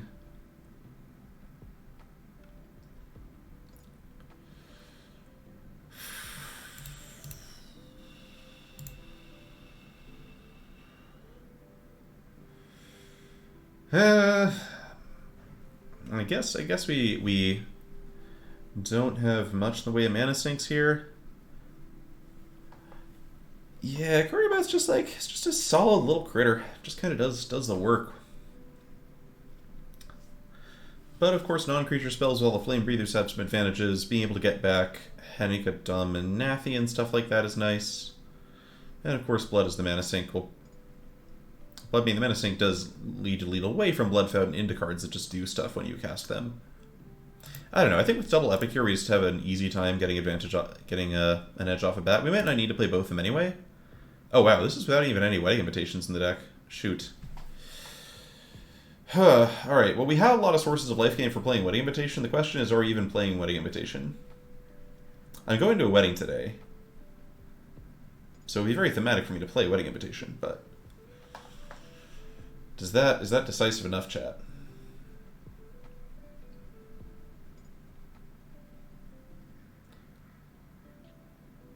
Yeah, the thing is, Clarm, that sometimes the bat just pings them for 2 and it attacks them and they don't block. Because it's flying.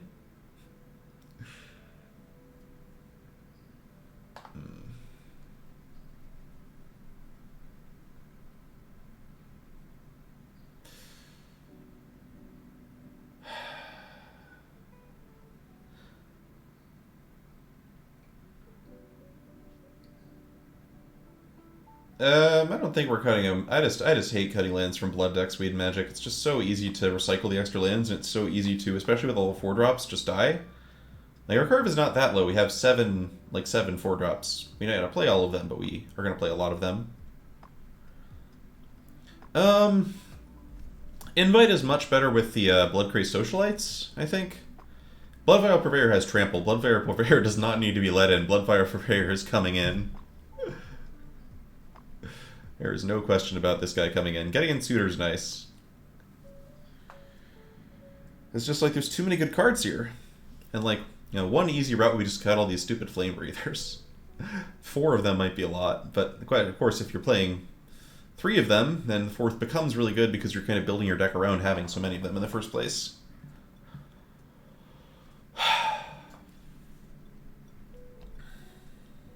So it's pretty tough. I could dump Blood Petal Celebrant. It might sound kind of insane, but this is like possibly just our worst 2-drop.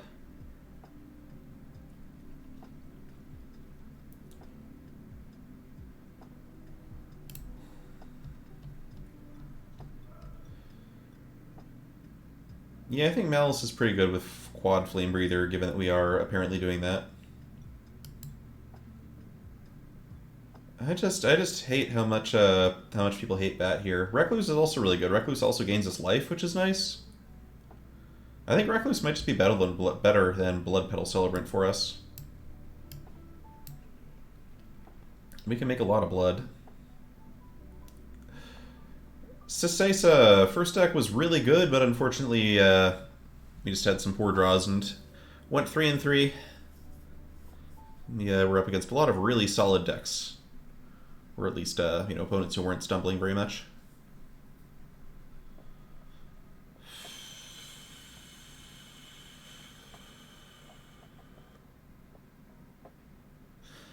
Yeah, this is genuinely really tough. Like, I need to play Wedding Invitations or this deck doesn't make any sense.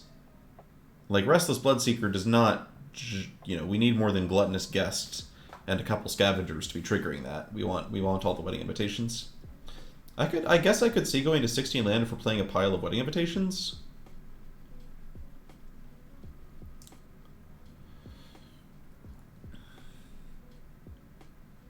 I'm wondering if Diagraph Scavenger is actually the cut here. It's like really good. It's a burn card with life gain and it trades, and it's, Diagraph Scavenger is great. But Bloodcrazed Socialite makes the Wedding Invitations much, much stronger.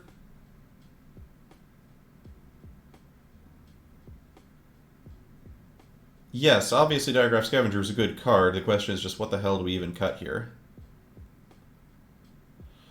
Yeah. It's words like slow just don't seem like the right descriptor here. The question is just like, what are we...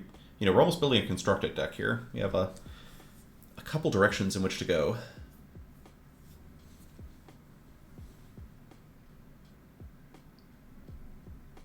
Ponderous, unwieldy.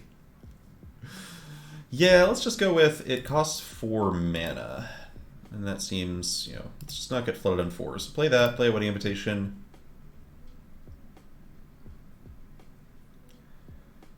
And I think just play a second Invitation over a... Current non-creature count is 6. That's the other thing, is like, we don't actually have that many spells triggering these Flame Breathers. And we could easily just build a deck that plays no Flame Breathers. We could just play our good 2-drops. Oh, Dracarix, I'm sorry to hear that. Impulse is amazing. There's obviously no question that we cut Impulse. We are not cutting Impulse. The question is, do we cut Flame Breathers? Because we have a lot of creatures. And I feel like I just have not seen Flame Breather be good enough in my experience to want to warp my deck around it. Like, what happens if we just cut all of them? We cut these.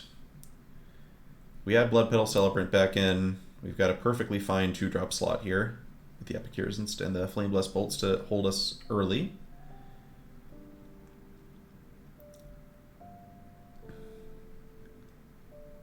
Yeah, I just think something's got to give, and I think the thing that gives is like the kind of sketchy card that's a terrible top deck. And now we figure out what does our deck look like now that we've removed all these cards and kind of changed the texture of what we were doing. Undying Malice looks quite a bit worse if we're not triggering it for damage. It's still a fine trick. But now I'm thinking we can maybe get away with using Courier Bats to do this instead. Kind of grind stuff. So we could add like Invitation, Courier Bat, Scavenger, and Fountain maybe? This gives us some reliable life gain. Courier Bat gets much better once we've got the Invitations. And of course we've also got lifelink off of stuff like Henrika. Courier Bat's just so good. Missing out on a Scavenger hurts a little bit, but I feel like we're in a pretty good spot here, honestly. Oh, the other thing is Catapult Fodder. Does this card get much, much worse now that we've got all of our Flame Breathers? It still triggers off of Bloodseekers, Alluring Suitor, Gluttonous Guest, Scavenger, Purveyor, Henrika?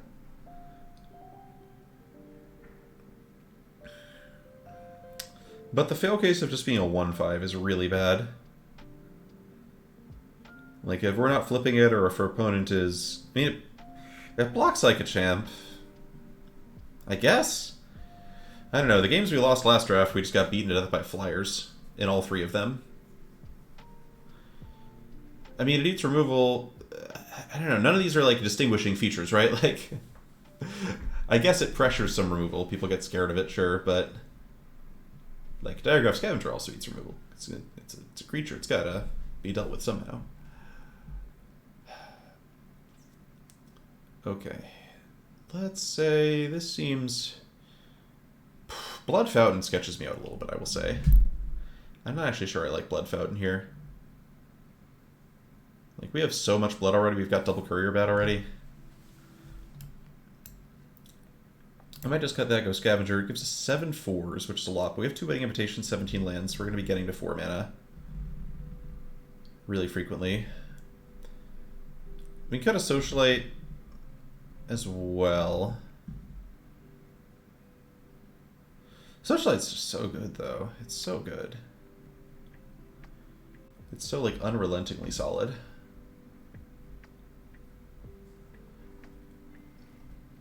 Yeah, but Blood Fountain just gets much worse when we've got double Courier Bat going. It's going okay, Tammy. It's our second run. Had a great deck and lost pretty early in the last one, but this one seems like considerably better than our last deck even. Yeah, it's like we just have a bunch of cards that are all about equivalently good. I think you need a super advanced computer from the future to build this deck completely correctly. I kind of like this list. I just don't think we're going to be missing Blood Fountain very much. We've also got like Restless Bloodseeker, which is also just an incredible mana sink. And Courier Bat just like blocks flyers, which is nice. Be dying to flyers is a thing that could happen to us. I think I'm just going to try this build. I think the one potential weakness could be that I know everybody's bored watching me build this deck at this point. Alright, we're going to go into this. I'm just going to get a vault open. And then some caffeine, and I'll be right back.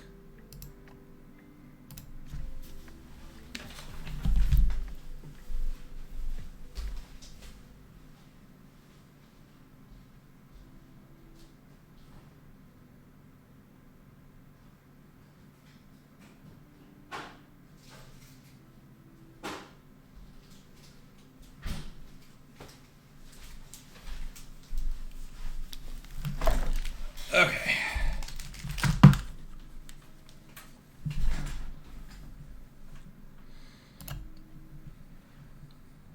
Alright, let's bring the hurt, folks. This deck seems really, really good. If this one doesn't do it, then I'm not going to love my chance of drafting a much better deck than this later today, so let's get it done here. Yep, seems fantastic. Honestly, I just really want to draw a Wedding Invitation next turn. That's what I want more than anything else. Aw, man. Hanukkah Dominathi. That's not a Wedding Invitation, chat. Boo. I want to draw a Wedding Invitation.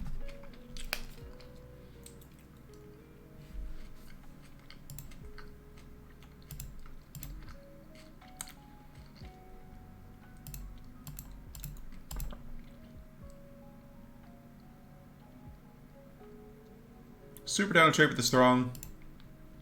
Even if they get another one off of it, you know, they're eventually going to get all their Throngs at some point in this game. And having an early creature in the yard for Courier Bat to bring back is nice, since Henrika can gain his life.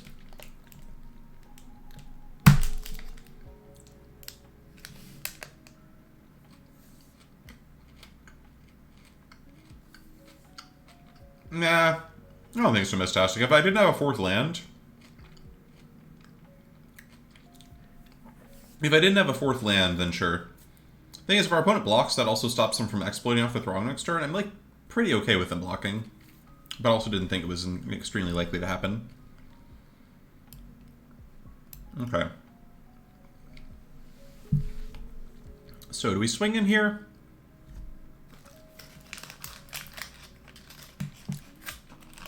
I think we just play Henrika before combat and kind of chill. Like, the ground's pretty locked up, but Henrika presents him with a huge flying threat. And just like...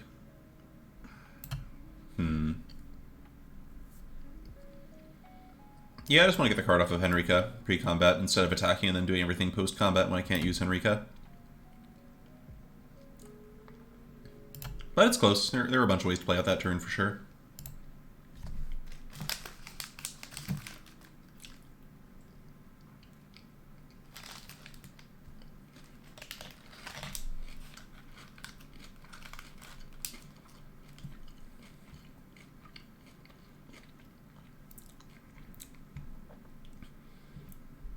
Yeah, but I don't know. They're going to have to tap some mana to deal with Henrika or they're going to die. And we still get 2 mana next turn, right? The question is not like, do we ever use Suitor? The question is, do we use Suitor this turn or next turn? And Henrika just, like, was guaranteed just draw a card. Henrika also makes the trade much better this turn, because now if we attack and they trade, we gain life off of Henrika hitting them, and then we play Courier Bat, get back Alluring Suitor. Or whatever. And it's, I don't know, I think this just plays out really smoothly.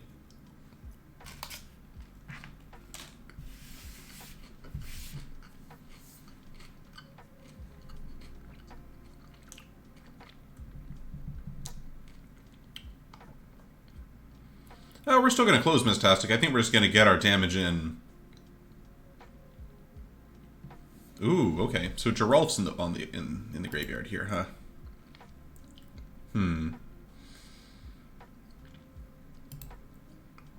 That's an interesting attack. I'm, like, kind of into just trading here. It just gives me something to do with Courier Bat next turn, which is nice, and I like getting this thing off the board.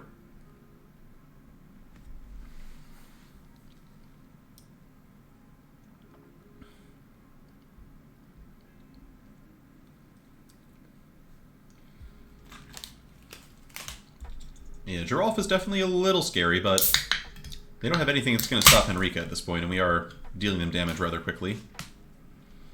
Okay, let's start with Reckless Impulse, see where that takes us. Okay, 2 lands is just fine. Definitely don't want them to sack the Butler and get back Geralf, so we're just going to transform now. Swing in. Pow. Jam my Flyer, get back my Suitor. And we are casually, so Courier Bat versus Blood Fountain, yeah, Courier Bat looking really, really good when you need to deal damage to your opponent instead of just sitting around hoping that, you know, your bombs beat their bombs.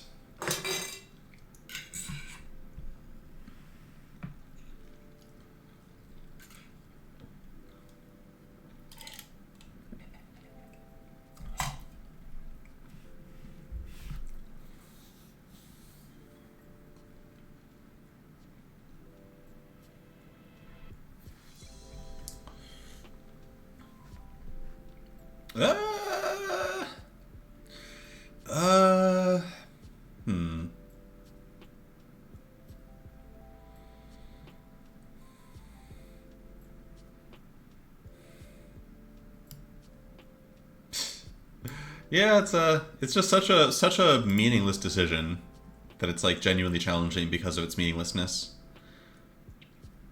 Well, if they were going to exploit it, that would be a reason to block it instead of letting it through, right? Like, again, you can't just assume that you get to... Yeah. The idea is that you don't want to exploit cards, maybe we don't let them get the free trade, but at some point we may want to end up blocking that thing with our Epicure. Alright, opponent's just helplessly dying. So this is good. Possibly gonna have some kind of... I think the move here is just to spend my red mana. I think the actual move there is to use the blood token first, but whatever. And Battle Celebrant. Cool. Yeah, that was... They just didn't have anything. Very awkward. Probably have a Hullbreaker Horror in hand.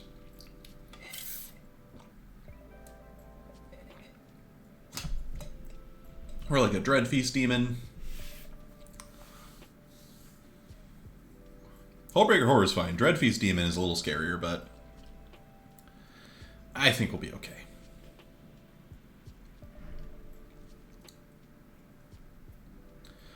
Alright, here they come.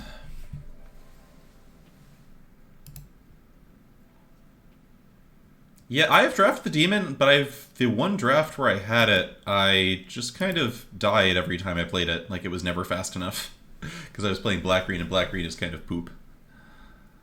But obviously, I've certainly lost to it before. Alright, here comes Geralf. I could sack this now and see, but... I'm supposed to sack this now. Like, in theory, we could, like, lose this land and, like, get an advantage that way, but... Either we draw a land and exile it, or we draw a spell, in which case we're, like, getting a spell a turn ahead of curve. Yeah, Diregraph Scavenger would have been good there, but of course they're not going to win. We literally have lethal with Henrika if they play Jarlf here. Oh no, they get a flying zombie actually, so we don't quite have lethal, but they're too far behind for Jarlf to really be helpful at this point, I think. Especially with damage off the Epicure and me having a bunch of wedding invitations. Yeah, they have flying zombies, but the flying zombies are going to be in some trouble here. Okay, so now we just get to go. So this is exactly 2 creatures. Important to note.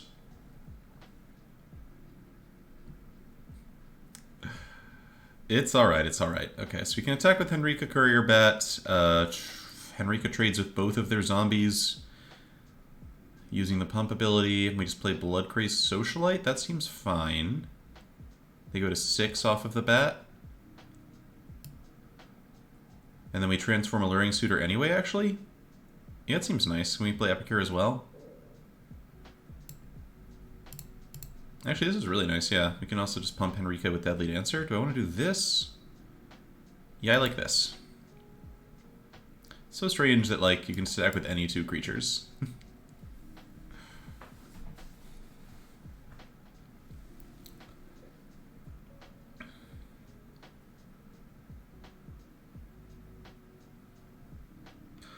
Alright. Sure thing. So we're going to go ahead and use this ability, right? We could pump Henrika. Is that better, actually? No, we pump Henrika here because we still have mana to go Epicure plus Scavenger. Or Epicure plus Socialite, actually better. Oh, this is 3 mana. That still works, okay. I always think that's 2 mana, it's 3 mana. But this is fine. Oh wait, we didn't need to do that at all. What am I doing? That was so dumb. It's got Death Touch. And I'll save 3 toughness. There was no universe in which this play makes sense. I don't mind getting extra damage in, like it's not terrible, but it was kind of unnecessary. Pushed 1 damage, yeah. Well, let's push some more damage too.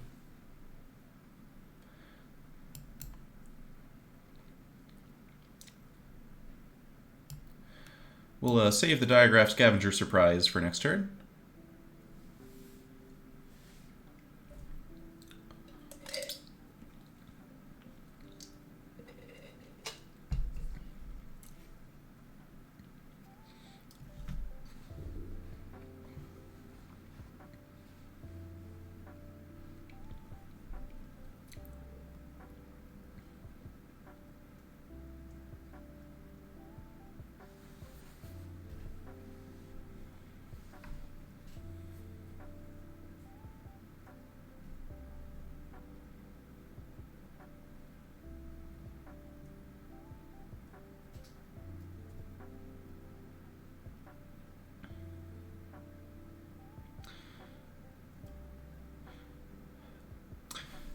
I'm just kind of like watching this and thinking about the graceful like hover animation that you get for flying in Arena.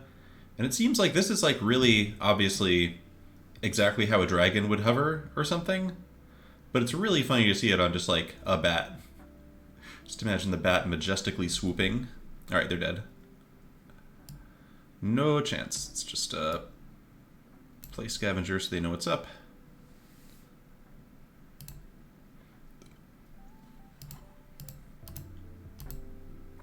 Alright, Courier Bat did the trick this game. You know, we had like a couple more cards than we even needed to win, but Courier Bat was very good.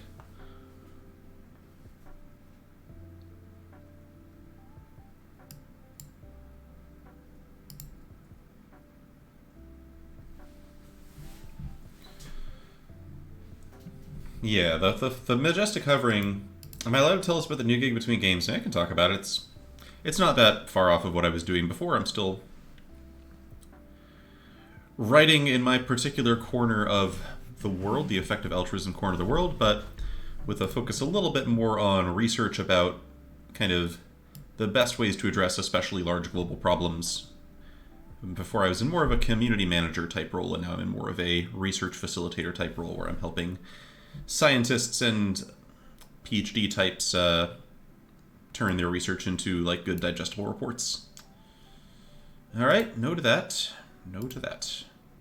That'll work. All right, goodbye. Honestly, is this goodbye to Epicure or is it goodbye to I'm not worried about flooding out. Alright, we've got the Wedding Invitation Bat combo. I have to see how that one goes.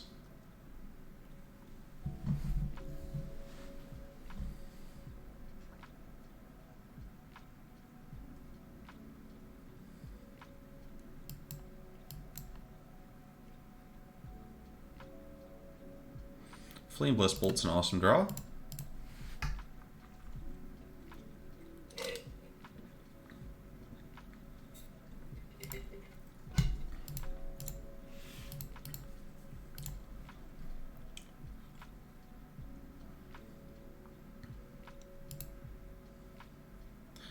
Perish Blade Trainee seems kind of poopy.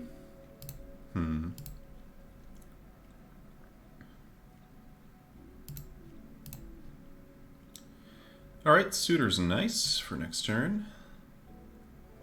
Let's just bolt before they could have like a combat trick up. Or do I bolt the trainee? Is there a world where I bolt the trainee and just hit them with Epicure this turn?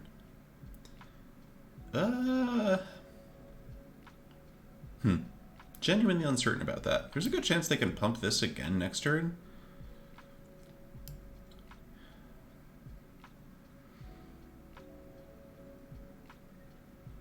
Yeah, maybe I am going to bolt the trainee. Close call. Close call.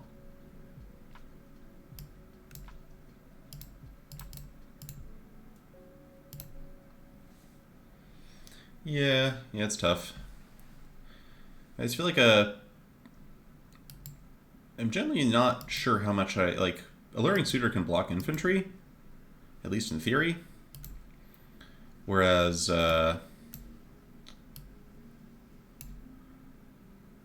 Alluring Suitor can't just block Perish Blade Trainee by itself, and the Perish Blade Trainee also generates a counter, which is tough.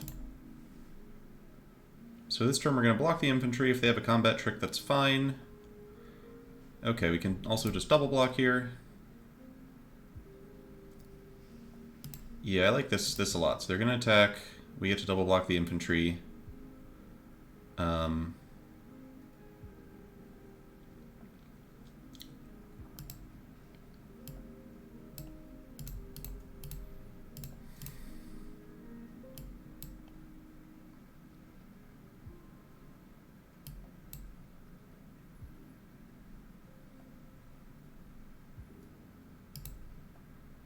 Then we get to untap. Oh, Henrika is fantastic here. Henrika is so sick here. Holy crap. Quartermaster is great, of course, but... Oh, yeah, that's awesome. That is so strong, Henrika. It was like, this is going to be an interesting, tricky game. We have to, like, bleed dry the Quartermaster, hope that maybe we can stop Militia Rallier from attacking for a bit. All that stuff. And it's like, no, I'm just going to draw. I'm just going to draw Henrika Dominathi, and our opponent's going to get completely flattened unless they can kill her immediately. If they can kill her immediately, that's pretty good. Then we're like in a stall kind of situation. But we're in a stall kind of situation where Wedding Invitation plus Courier Bat can bring back Henrika at any point. Alright, so she's down. Sure. Yeah, no such luck there. Not suiting up the Angel, they're killing my card, but I have just so many draws that are really strong here.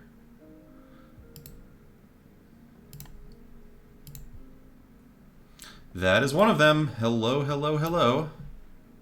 It's not insane, but it's definitely good. It definitely puts me back in a solid, you know, slightly ahead position. And as soon as I draw a Vampire, we're just, like, threatening to do nasty Courier Bat things to them. I will say this is a game where Bloodfountain might have been a bit better than the Bat. Alright, I'm just gonna chill. I'm just gonna chill here. There's no, like, untargetable type effect, and this exiles, so it's not gonna get whacked by Malice.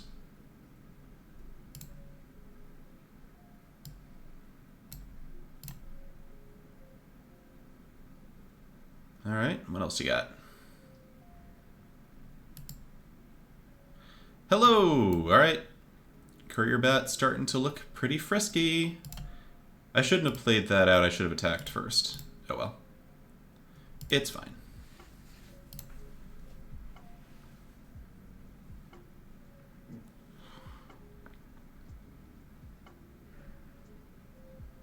Okay, that's a good card.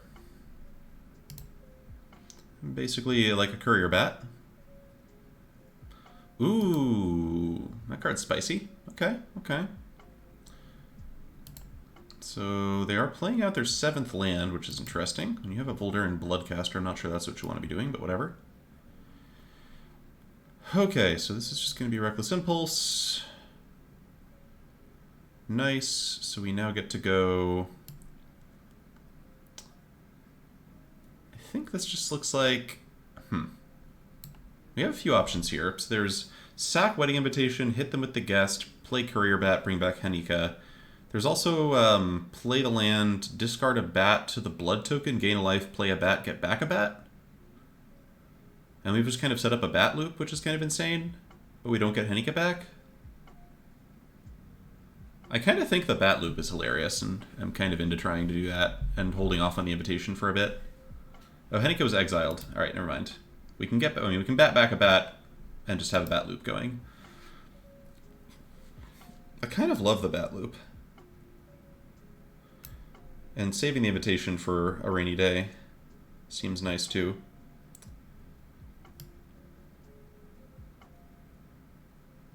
We're definitely not getting Suitor, we're getting a bat. Eventually we'll get Suitor, but we have like double Gravediggers going here, which is just literal infinite value.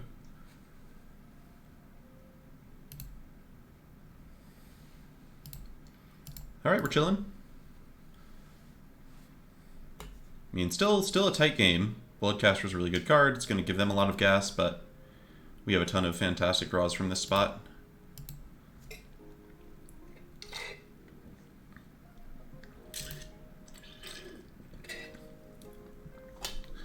Okay, this smells like Undying Malice or something, but whatever.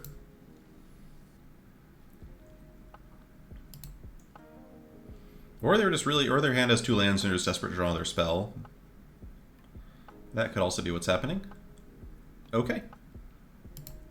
They were just desperate. Oh, and they're going to flip Ragged Recluse, but I don't care too much about that. Griff Rider is also fine. You know what? You know what Griff Rider doesn't do well against? Infinite Courier Bats. Infinity Courier Bats. Okay, time to gain some life. We're out of blood at the moment.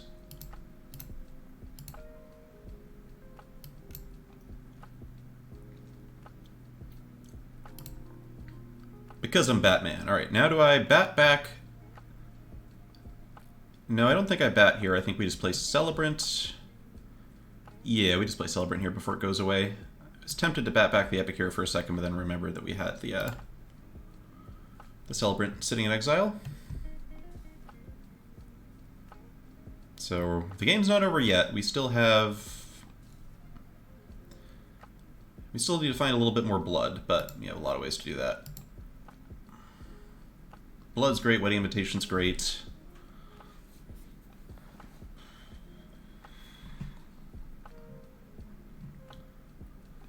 Alright, Stalemate is also totally fine. I am just like super down to Chump attack with Bloodpetal Celebrant here. Okay.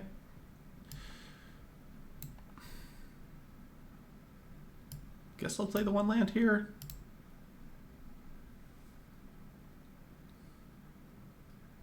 Alright, that's a little scary, but it's starting to have more flyers than I would strictly want them to have.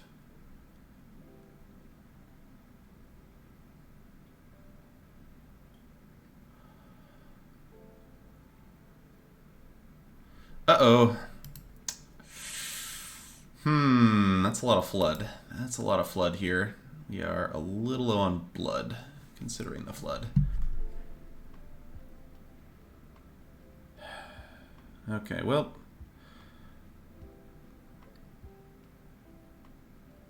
Alright, I think Bloodpetal Celebrant kind of has to sit back and block now. In order to get the training going, they're going to need to... Oh, they can attack me with 3 flyers thanks to Cavalry. Alright, never mind. We need to make a Chump attack here, I think. And I guess attack with Scavenger as well. We need to, like, race them somehow. It doesn't look like it's that likely to work, but... yeah, that's tough. Yeah, we're in trouble now. I think I gotta play Bat just so I can double block. It kind of sucks, but I assume that if I draw like a spell that makes blood, then Gluttonous Guest and just like drawing spells can get me back into this. For now, I need to hope they have nothing. If they go for a big attack, I can double block one of their 3/3s and then have the bats block the rider. The other bat block the rider on a successive turn.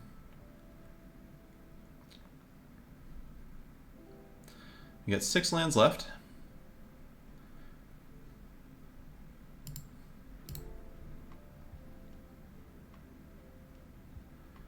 They get me here. Yeah, we just gotta block the cavalry. And if they have a combat trick, we're almost certainly dead, but it is what it is. Nice. Okay. Holding on for dear life. Jesus. Alright. Okay.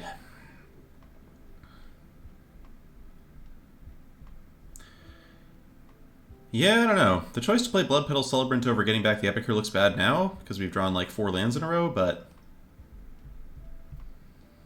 that's not good. Well, no spell was good there. We're still in it. It's just difficult. Oh, okay. Well, that's cool. That seems helpful. I mean, we're about to die to Heron of Hope, but, you know, we'll do what we have to do. Now, the really tricky thing is that they can just let the Witch die and not kill my Celebrant. If they kill my Celebrant, that's, like, an incredibly bad decision. Okay, that's good. That gives me a much better chance than I just had a second ago. So we get to start gaining life. Amazing. Okay. Was there any reason to wait on that? I don't think so. Alright, we have enough spells left in the deck to, like, win if we can find some of them. Bloodgrace Socialite, okay. That'll play. I think we have a Gift of Fangs we can find for the Heron. I don't remember exactly what's in the deck, but... here's Gift of Fangs. We also, of course, have Blood Vial Purveyor, which blocks Heron rather nicely. We have Mountains, which don't do very much for us here. We're going to hold back. Alright, down to 5 lands in the deck. 4 lands in the deck. We did not end up with Blood Fountain, obviously. I don't think we have Blood Fountain right now. The Courier Bats were much better than Blood Fountain would have been this game, I think, but it's... oh, God. Oh, it's so fucking close, chat. It's so fucking close. Ah, we just needed this one a little earlier. Oh, that would have been a sick way to come back into the game, but unfortunately we're dead to Heron of Hope. Ugh, tough one. That was really tough. Wow. I mean, well done by our opponent. We just flooded out pretty hard there. Yeah, it was really, really close. Alright.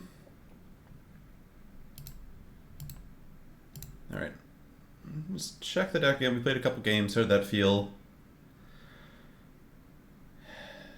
Yeah, we did feel the lack of Blood Fountain there. It's like...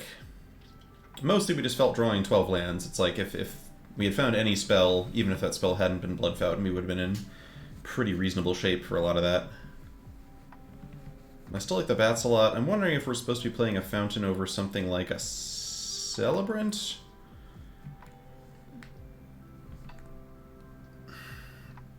How much blood do we end up with? Yeah, Bloodseeker at any point that game, of course, would have won it for us as well. Fountain over Catapult Potter is definitely an option. Yeah, I kind of like that. I think we'll get used to the Blood Fountain, given how these games have been going. I mean, yeah, I mean, Metastatic, we were able to activate the bat pretty reliably. Like we used bat like several times that game. The bats drew us a couple of cards. They were better than Blood Fountain would have been there. We just eventually ran out of spells. And that's Ant.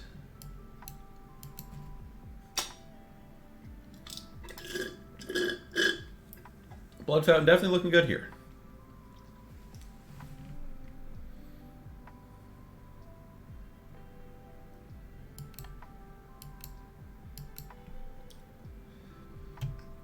Alright, if they attack with Epicure, I don't think I'm blocking. Okay, now I'm blocking. Never mind. Oh wow, this hand is shaping up very nicely. Yeah, Mistastic, I mean, when were we going to use the invite for anything more than 1 week? If we could have saved it and used it with the Blickray Socialite, we gain an extra 2 life and have like another turn to live, but... I don't know, the invite effectively read draw 2 cards, plus gain 1 life for 2 mana, because the bat. Hi, Nacrosissa. More red-black mirrors, huh? Such a deep collection of colors. We could have flipped pre-combat. We could have. Did I want to?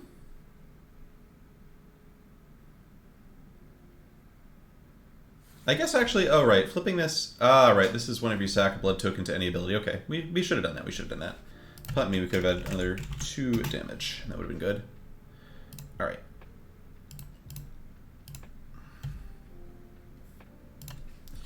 Gosh, it's hard to play correctly. Magic is a tough game.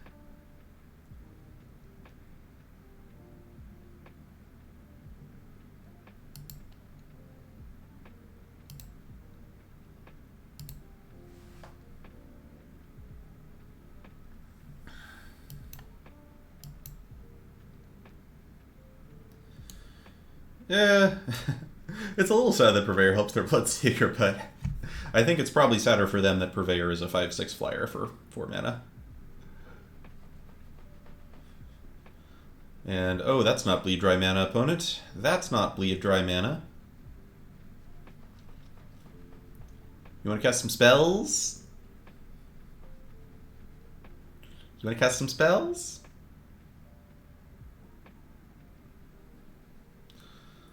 Spicy Meatball. Alright, what is this? What is this about?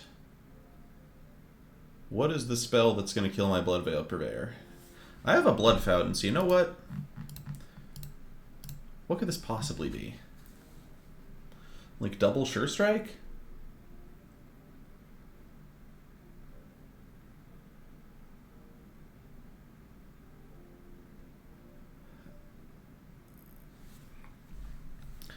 You know what?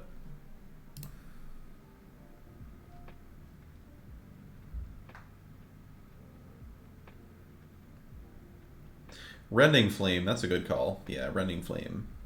That could be it.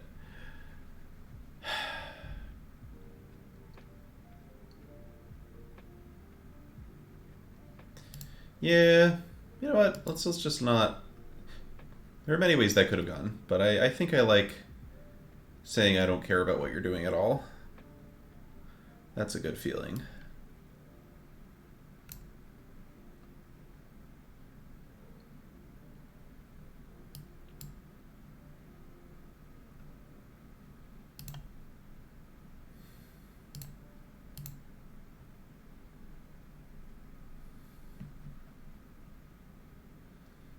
Yep.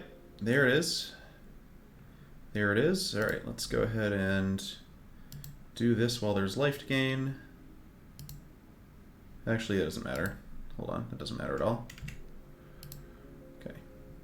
We'll gain life anyway because the guest lives. And this is only as a sorcery, unfortunately, so our opponent timed that a little awkwardly. I guess if they were going to do this, that's fine.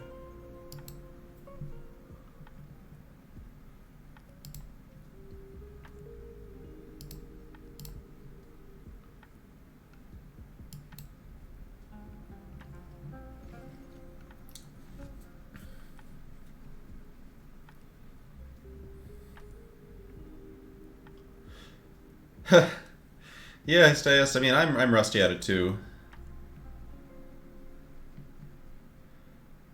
Oh no, yeah, you were in fact correct about what they were doing. So good show to you. Good show to you there.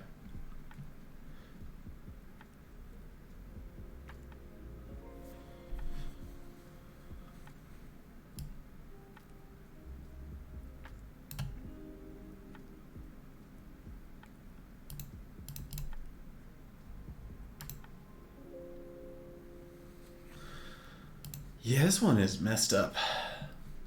Messed up. Miss Lethal? Oh, yeah, right. It's true. It's true. I'll give myself a punt for that. We could have saved a bit of time at least. But the value off the Reckless Impulse.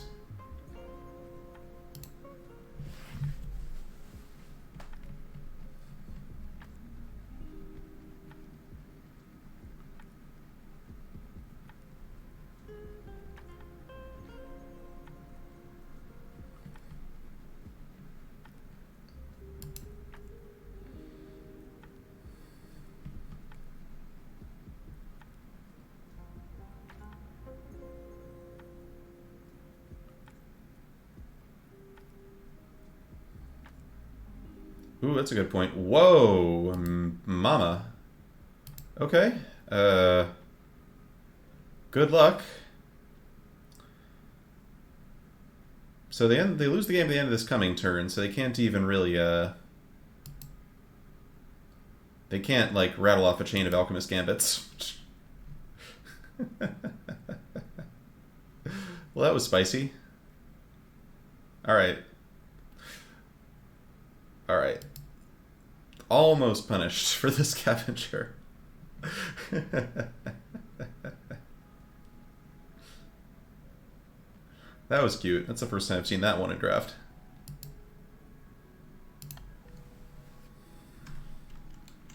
And Blood Fountain, even though it was never sacrificed, was in fact totally fine.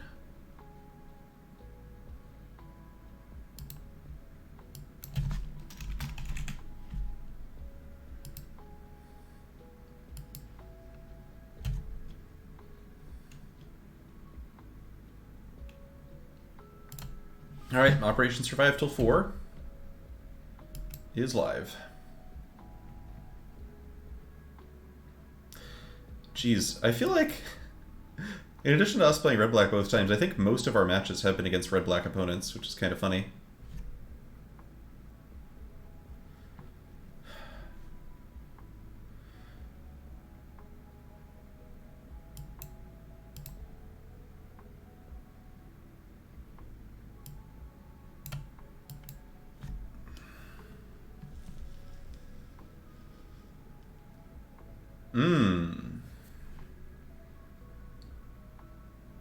Cool.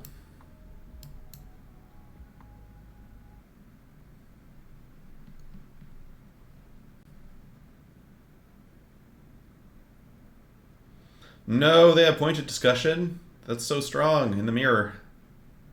So strong in the mirror.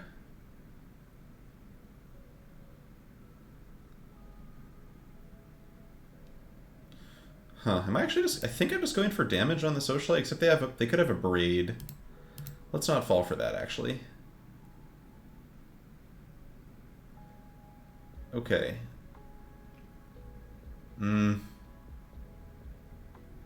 Still gonna wait on this, I think.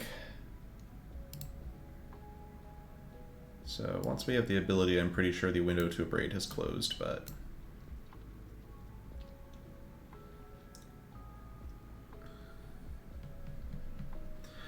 Alright, well, we can hit them for 10 next turn, potentially. With a Bleed Dry is like good backup against a lot of the bombs they could have here.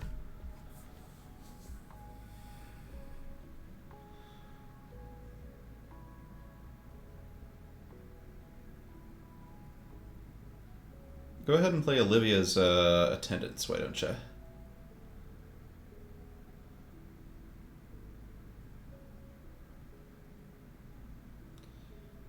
Feels like the opponent might have a Diregraph Scavenger of their own, and they're looking at our embarrassingly empty graveyards. Or Olivia herself, that would also be fine. Ooh, okay, the attack of somebody who maybe doesn't have a block available to them.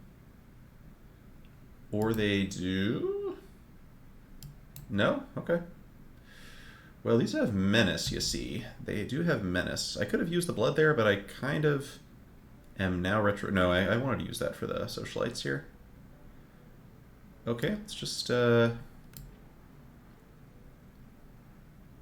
think we just hit them. I think I am going to use the blood here.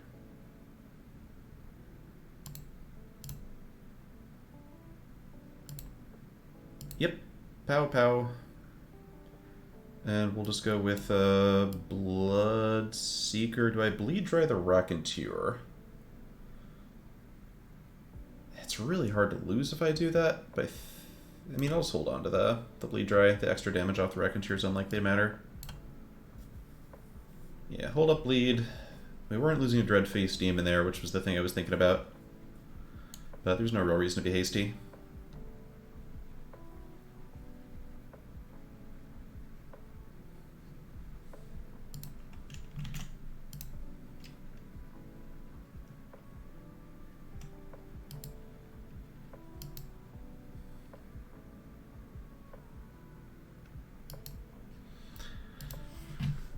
Sure.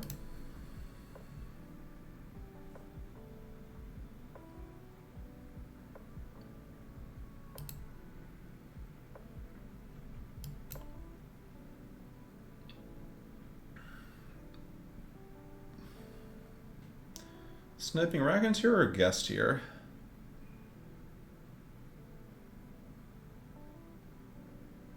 They're gonna go to 6. If I kill the Guest, I'm sure they sack blood in response. Let's just get rid of the Raconteur.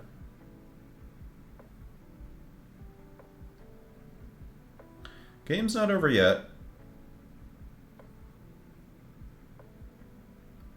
But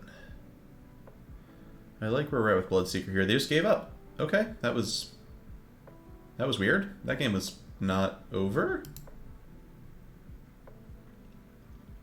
I guess their hand was full of lands. Raconteur is a word in English. It's a loan word, I'm pretty sure. I'm guessing we borrowed it from French, but...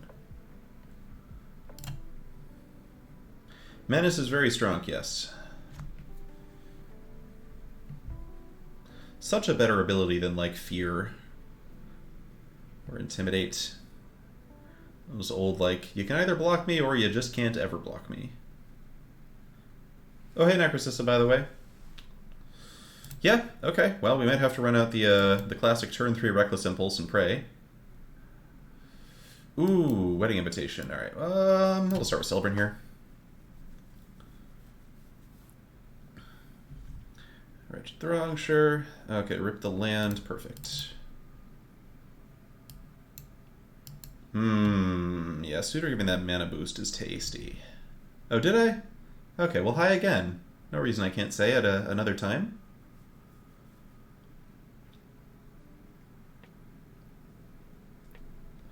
Oh yeah, Skulk. Hey, I don't think Skulk's dead yet. We could always see some more Skulk later. Okay, so I think I just use Wedding Invitation to get Suitor through this turn.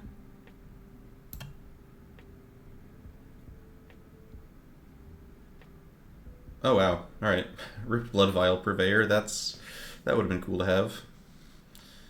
All right, yeah, we'll just go ahead and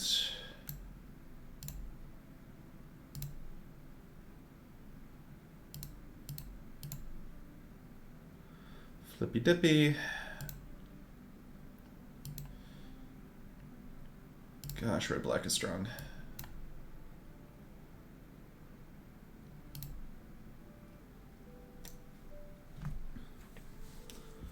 Nice 3-mana 3/2 opponent.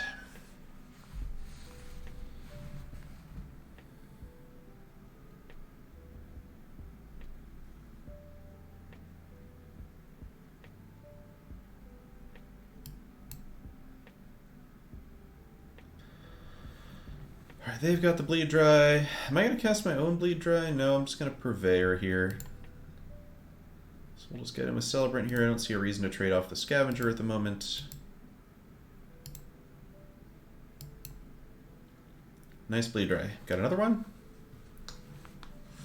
Chill of Grave would also be really good here. Lantern Bearer. Ain't gonna do it. Alright, smells like it could be another Bleed Dry, which would be sad, but we're still kind of doing the things we need to do here. Alright, looks like they may well have the second one. I'm going to attack with Scavenger here because if we attack with Celebrant, they can just double block now.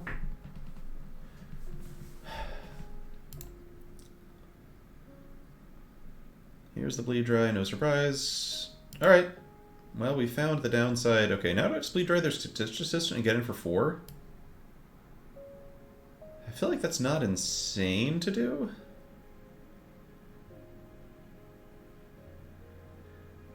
Yeah, kind of. Let's see, they block, they go to 7, they trade. We can Reckless Impulse into Ragged Recluse this turn.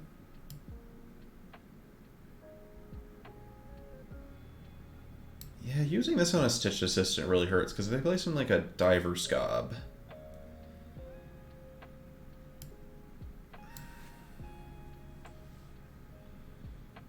I think I wait and see if we can get a better target. It's possible this is not going to work because now we give them so much blood that they're going to be able to outvalue us, but I feel like there may come a time when the Bleed Dry just gives us like the essential chip we need to like finish them off. Oh wow, super punished for not having enough black mana here, but it's still basically fine. Still basically fine.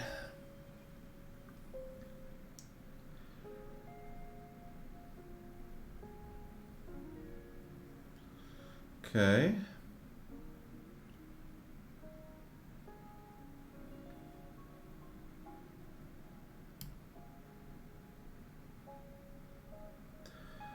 Let's see if this one gets syncopated or overcharged or something. Siphoned, fine. Bloodpell Celebrant still just kind of giving him the business. You love to see it. Restless Bloodseeker's also pretty scary.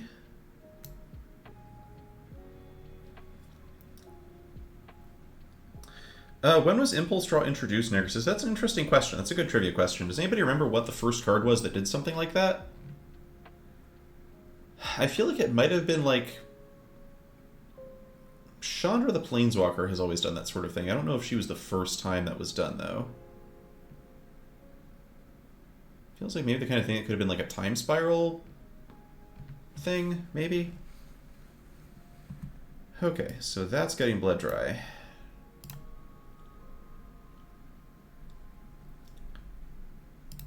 We are going in.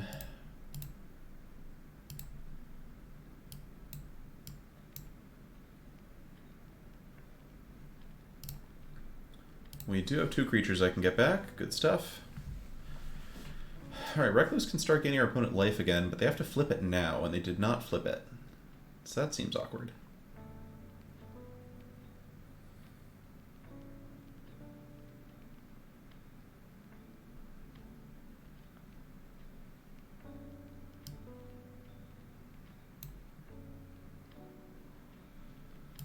Easy attack all here. They can like trade Throng or something, but the nice thing is if they trade Throng, we can use Blood Fountain and like replay a creature immediately, which seems very good. I have to see if they have a third one, but I'm pretty happy with the look of this. Courier Bat, also dangerous. Also definitely dangerous. Although most cards are dangerous when you're at 3.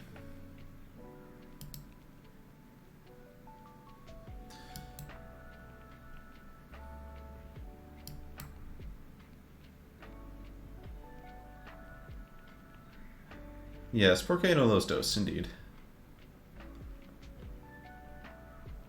Oh, they're out of Throngs. Awkward.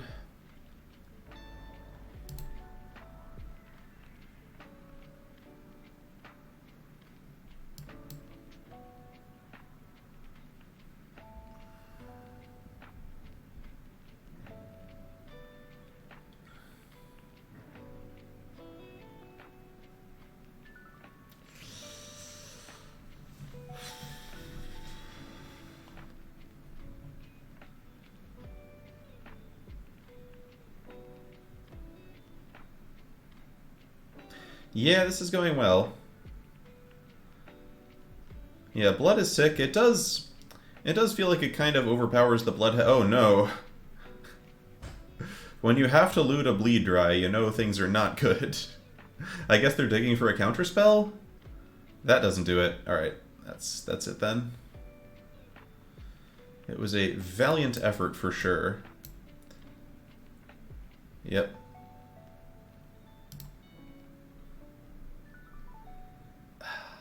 That was clean. That was clean. That felt so clean.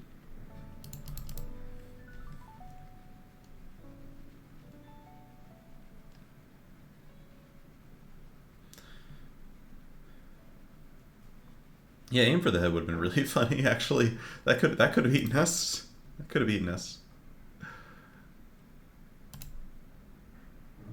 Alright, up to 4-1. That's more like it. That's alright. Yeah, Bloodpale Celebrant was absolutely sickening there. That's the thing. It's like, yeah, Flame Weaver could have gotten in for some damage, but just like way less, man. Just like way less. It's so contingent. Like this. I like this. We could use a Wedding Invitation to tie the whole hand together.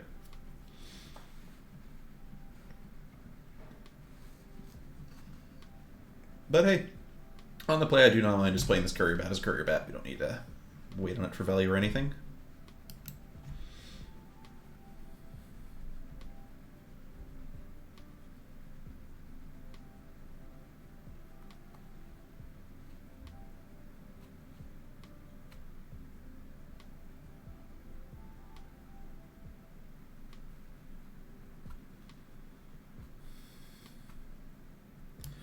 Ooh, that's a good combo. Alright.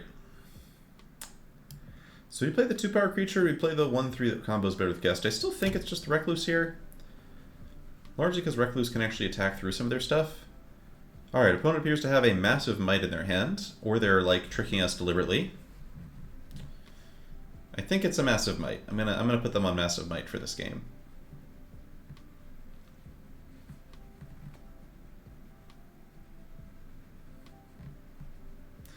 Alright, yeah, regular Recluse being able to go attack through that thing is nice. Wedding Invitation's cool, but let's go with Pow.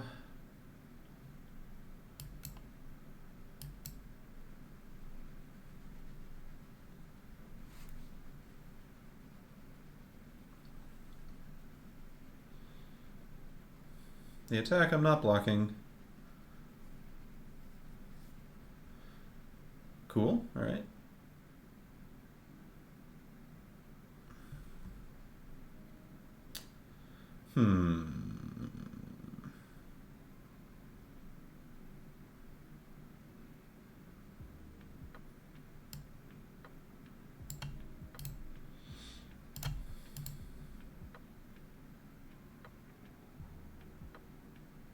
Be extremely happy to see a block here. Alright, now the question is, do I use the blood? I think I do use some blood here, actually.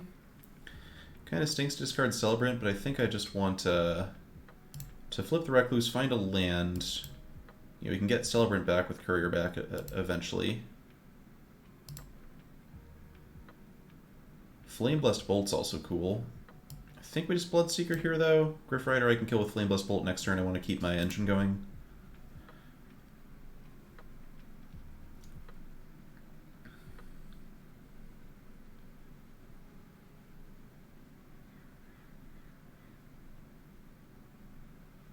Do need to like pretty aggressively be trying to get to 4 lands. Oakshade Stalker's fine. Alright. Okay, Reckless Impulse. You're up. Hey, that was really good. That was so good. Oh my goodness.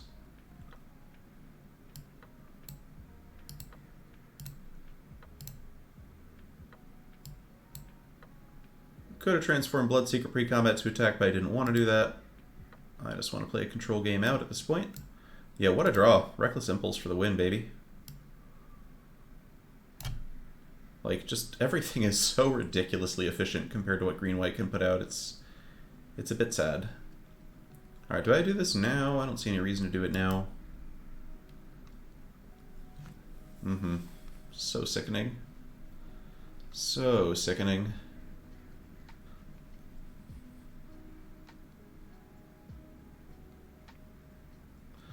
Okay, that card's pretty decent. This attack is weird. Sure. Deal. The transform is at sorcery speed. Yeah, it's sorcery speed. Alright, can't attack through Paladin on the ground here. So I think this is just going to be Scavenger. Actually, let's go with... Let's start milling through some of these extra lands here. Alluring Suitor is kind of cool, actually. Is this just Courier Bat this turn, though? I think I like the Bat. Bring back the Celebrant. Start having a clock on them.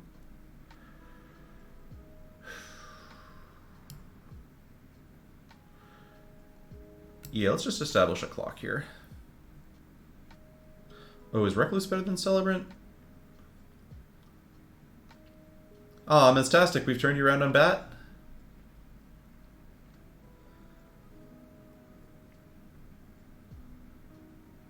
I think it's Recluse.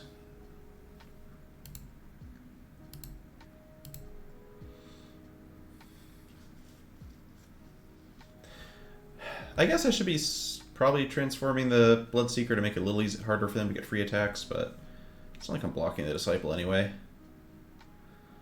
Okay, that'll get some counters on their stuff. I would be absolutely delighted to block down this Paladin. Absolutely delighted to block down this Paladin, thank you. That is a massive threat.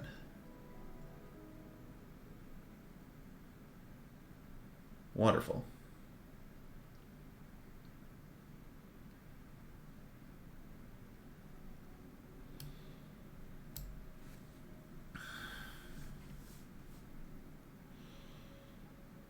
Okay, so we could Wedding Invitation, Bloodseeker getting in for 3, that doesn't seem that exciting.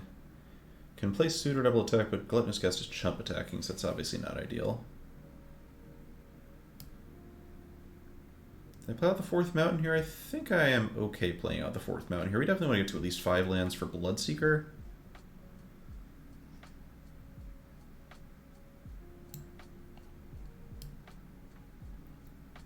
Let's just go Scavenger now. Get our chip on.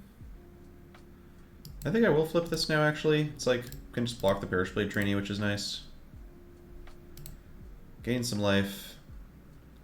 I mean, we could flip Suitor if we wanted to attack with 2 creatures. I didn't really want to attack with 2 creatures into their 3 power there. I didn't want Reveler getting blocked. Okay, maybe we did want Reveler getting blocked. Still, that's fine, that's fine. Diagraph Scavenger still takes down the Hamlet Vanguard, no problem. Okay, they've got Massive Might. We know they have Massive Might. I think I'm just down to try and make him use it.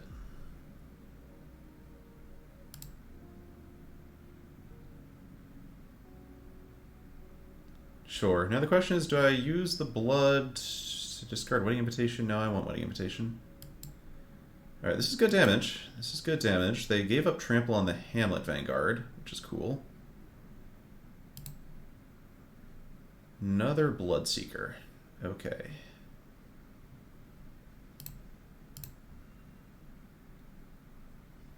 So what I can do is I could cast Wedding Invitation, then cast Alluring Suitor. That doesn't quite work mana-wise. Kind of like the idea of getting Reveler through, but it also doesn't matter that much.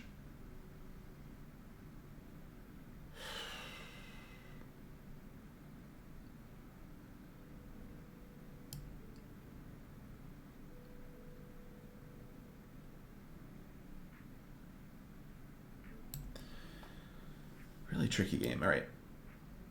Let's start with Invitation, see what we draw off of this. Courier Bat. That seems pretty cool. Can I get anything good back off of that?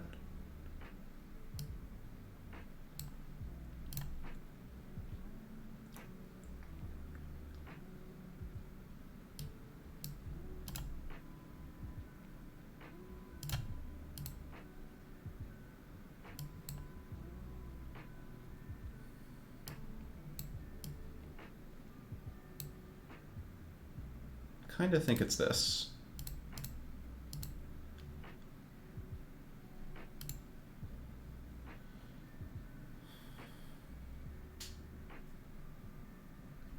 Do we have a bat loop? Oh yeah, we have a bat in the graveyard. That's right. We do need a second swamp. Opponent finally ripped a 5th land. If they can stop Scavenger, we're of course in a lot of trouble. But 17's not a bad life total, and the opponent has to be really wary of getting burnt out on the backswing. Okay, there it is. Sure. Okay.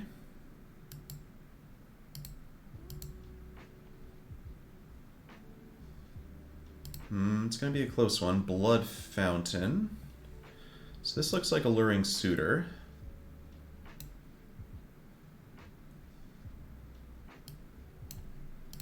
Swing with my boys. Flip my Suitor over. Make it so that double blocking is pretty unproductive for them. Nice. Okay.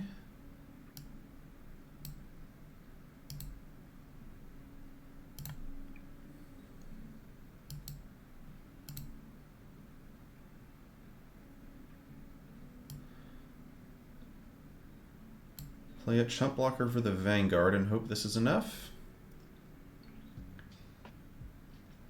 It's going to be real close. What's this last card?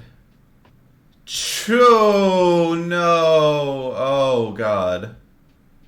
Alright. Supernatural Rescue is one of those classic cards where every time I see it, I lose the game immediately. But I know, of course, that I'm winning many games in which I never see it because my opponent can't use it to do anything. That was incredibly sad. I mean, we don't... they had that in hand the whole time, Mystastic. They missed a bunch of land drops. But yeah, the Hamlet Vanguard was very good, and hard to stop a 3-mana 7/7 when you don't have a... You bleed dries. That was tough, though. That was... I mean, their deck was very good. They had a... Yeah, you don't need blood tokens when you draw exactly the right number of lands. Durglord, I don't know what you're talking about. I am dead. I lost. This is a different draft. Alright, this is a good hand. Yeah, it's frustrating. We had a lot of little decisions that game. It's entirely plausible that I could have done something differently.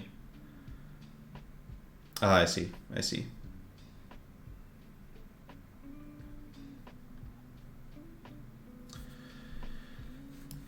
Alright, Purveyor's nice. Yeah, just a lot of work. I kept intending to stream, but then like sleeping through the times I was supposed to be streaming. Alright. I like just being efficient here.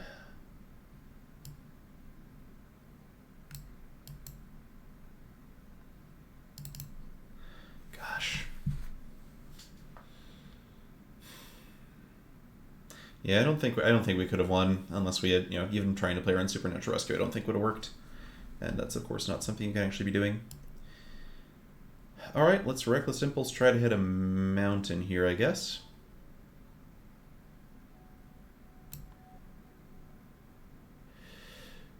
Welp. We might be in some trouble, chat. We might be in some trouble. Alright, let's see about finding a land. Wedding Invitation. Okay. Alright, we really need that land, although we have Odious Witch plus play Courier back, get Black Bottle Petal Celebrant if we need it, if they don't kill the Odious Witch. Oh dear. Child it back. Alright, Child it back's fine, actually. Alright, 4th land is good. Let's just go with...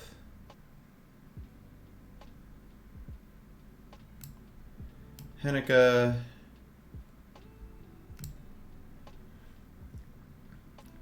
I think I just make everybody sack a...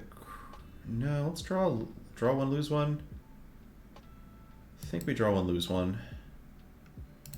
Swing in, I'd be very happy to trade this for Weaver of Blossoms. RIP Bat Loop. Terrible.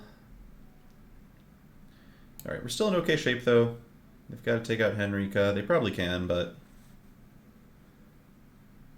Even if we transformed her, she was still dead to Wolfstrike. Olivia's Attendants. Okay, that is kind of scary, but kind of fine at the same time. We're just going to have to race them, which is super plausible. Especially with Wedding Invitation. Helping out a little bit, maybe.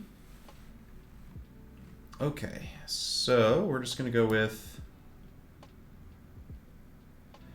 Yeah, it really helps Purveyor, if Purveyor can live at least.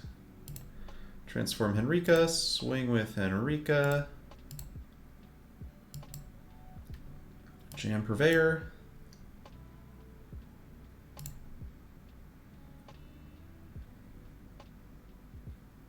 Alright, can they kill Purveyor? That's the big question here.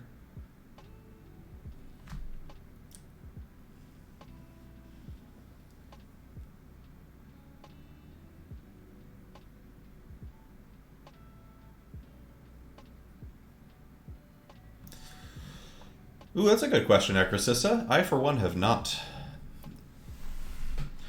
Yeah, Wolfstrike is very sad, but we're just going to hope they don't have it. And or that we can just race them. Wedding Invitation plus Restless Bloodseeker is a lot of life swing.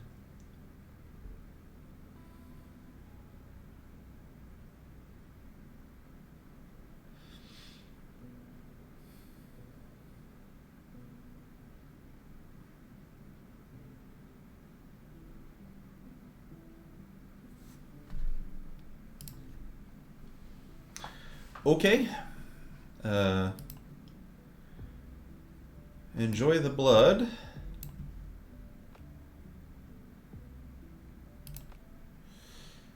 I mean, there's definitely lethal next turn if they can't kill Purveyor. I'm a little worried they might find some way to do that. But we'll see.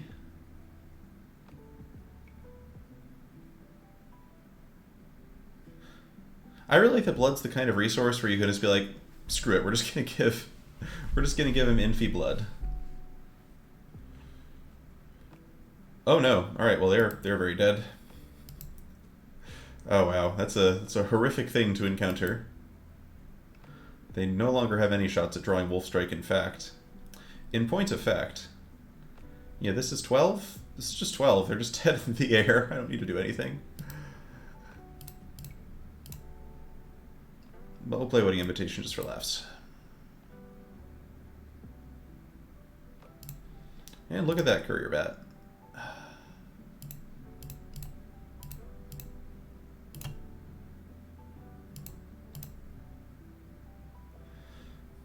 Well, that was a spicy combo. Alright. Still live. And hard stop is actually at 1, not midnight, so we should be able to, not noon, so we should be able to play through this. I guess they didn't have a Wolfstrike in their deck, is my interpretation of how that went.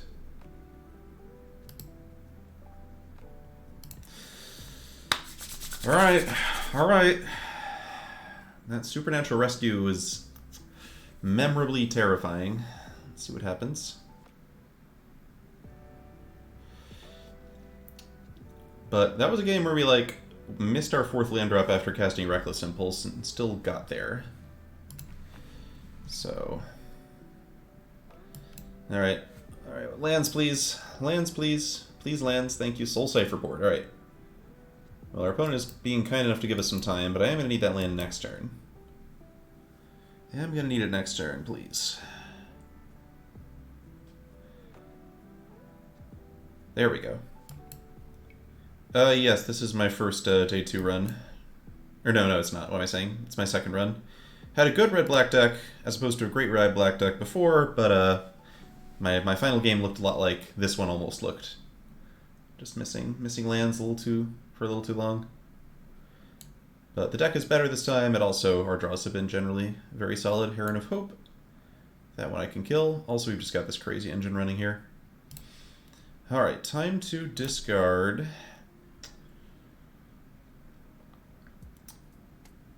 Voldaren Epicure, I think. If I draw a red source, I'm going to play Reckless Impulse. If I draw a black source, I'm going to play Courier Bat. If I draw neither,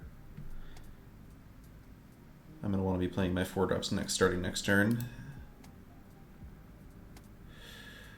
Oh no, Courier Bat! Courier Bat! Alright, the good news is we have this nice Blood Engine, which is going to help me find my land soon. And their clock is not especially scary, especially with me gaining life off of the guest. We're just going to need to work our way down to the lands sooner or later.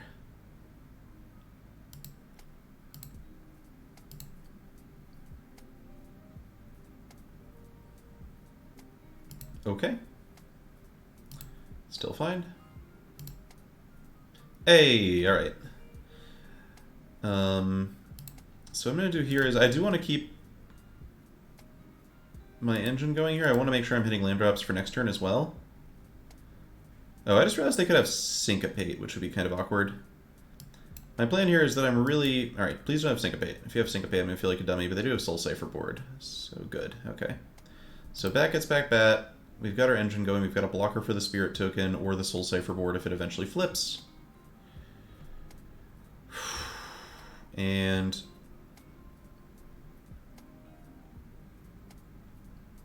eventually we're going to draw lands to kind of grind them down again. Still at 20.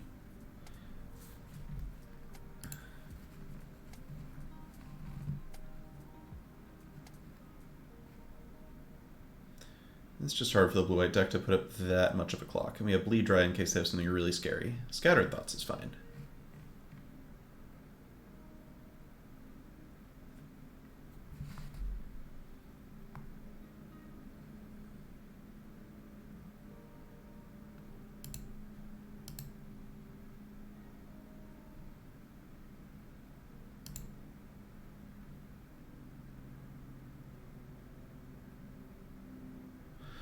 Oh yeah, Mountain is fantastic. Okay, so we're going to go ahead and...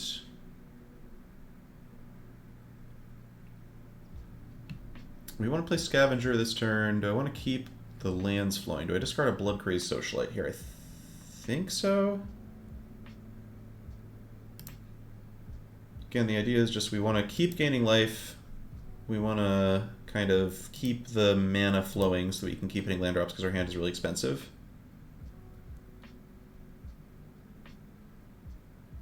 Could just eat the bearer. Yeah, that's the plan for sure. That is absolutely what I'm doing.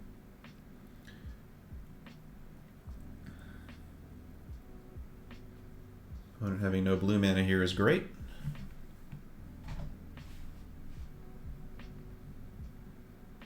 I have no idea what this spell is. Valorous, okay. Sure, that one's fine. We can bring that one back later if we want to.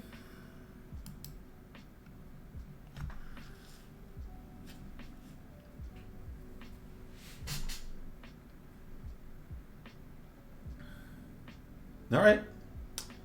Wonder if this game might come down to milling. That'd be pretty interesting. They've already burned through, like, 8 extra cards of their library here.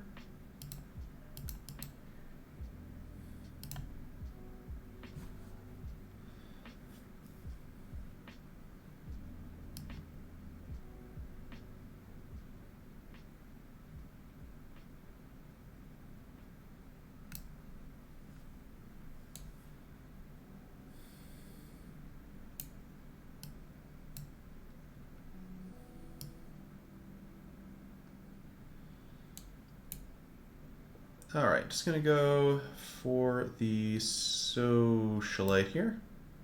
A little bit more mana efficient than the Suitor. We can play the Suitor next turn. Socialite also lets me actually start attacking, which is good.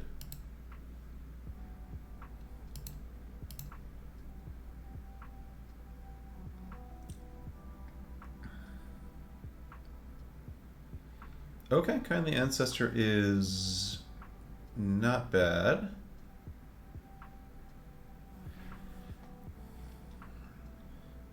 But we've got the Bleed Dry ready for anything that gets suited up. Well, it's at 17 cards in library now. Binding Geist coming in is interesting. I guess they're going to bind the...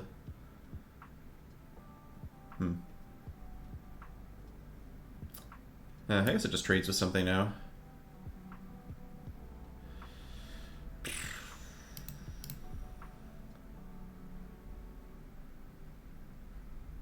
Pretty sure this is just Bat. Let me just try to bat back the Bat eventually. Could transform the Bloodseeker, but no real reason to do that, I don't think.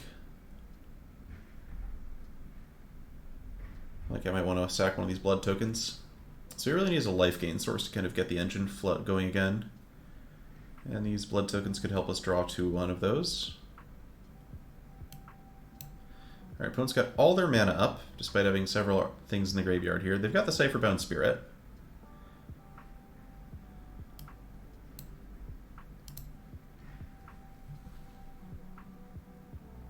They've probably got Fierce Retribution, but what are you going to do about that one?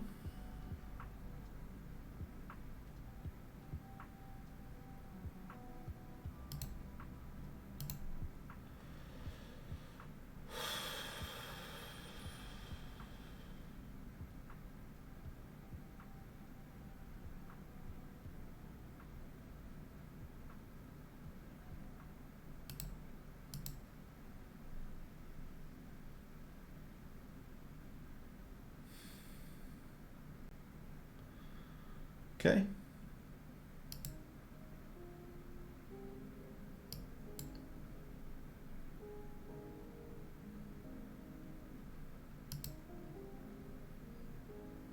Now do I transform the Bloodseeker? I think I transform it now. They've used their removal spell. I can start draining them and getting more blood. And then next turn we can drain them, play Courier Bat. They're attacking for 6 now. I could try to bleed dry the Spirit as well. They got Kindly Ancestor coming in, potentially.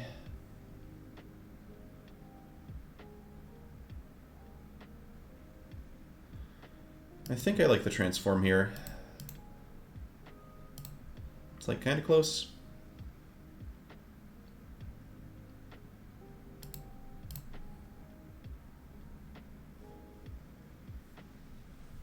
This actually might be kind of tough. They have a lot of cards over there. But we are clocking them at the same time.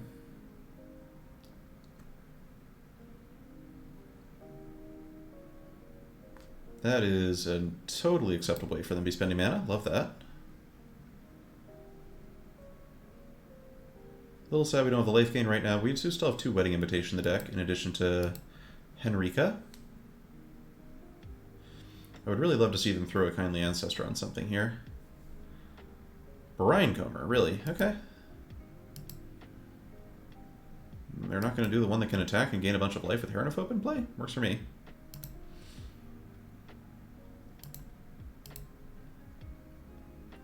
Ah, Bloodseeker's cool. Doesn't do anything right now, but eventually it will. Alright.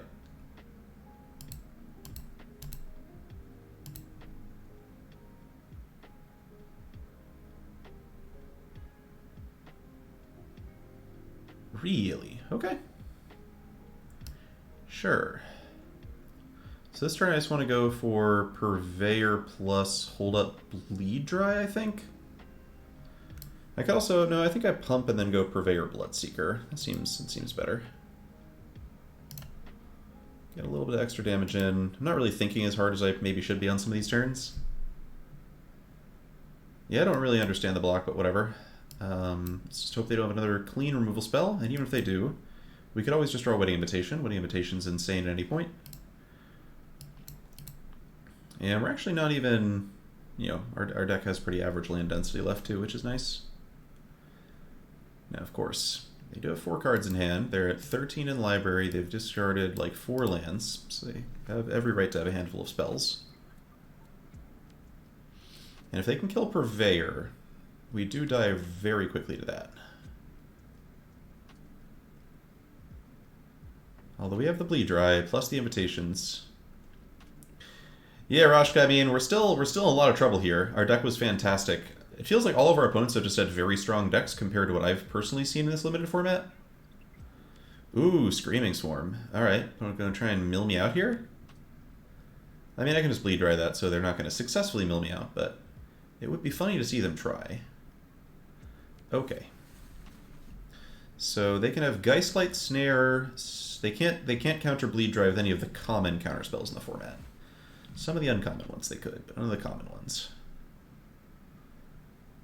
So I believe we're just going to go ahead in.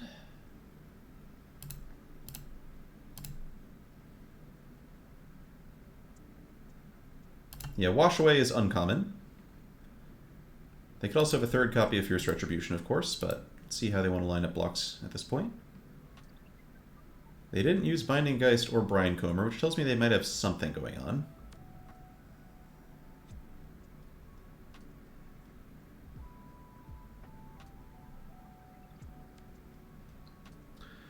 Okay.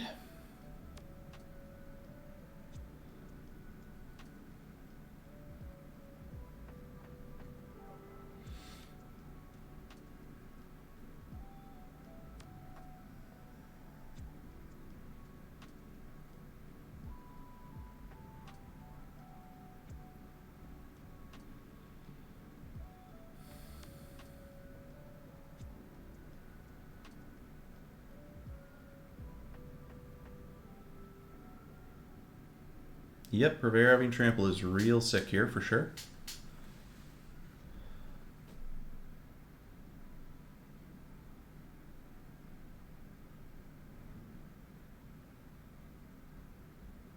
That is a weird block. Alright. Okay, let's see if they have the Wash Away. They do, things get harder. Or a bounce spell of some kind, maybe? Although a bounce spell is fine. I wouldn't mind that. Nope. What-Woe. What-Woe has been called.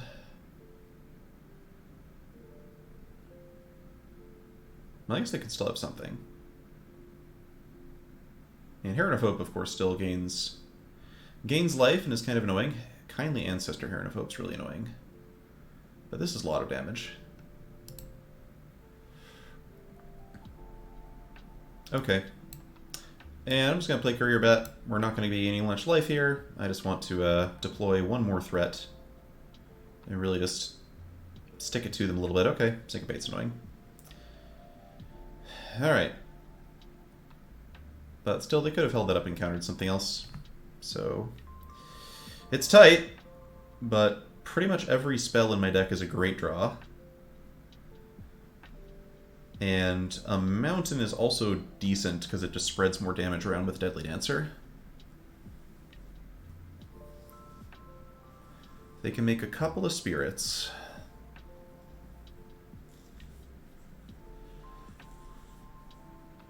Drogskull Infantry does not seem that helpful.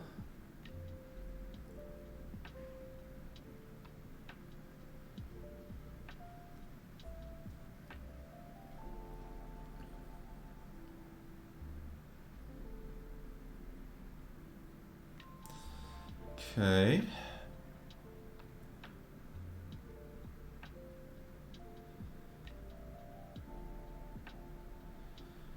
Okay. Can they stop Purveyor? That's what it always comes down to.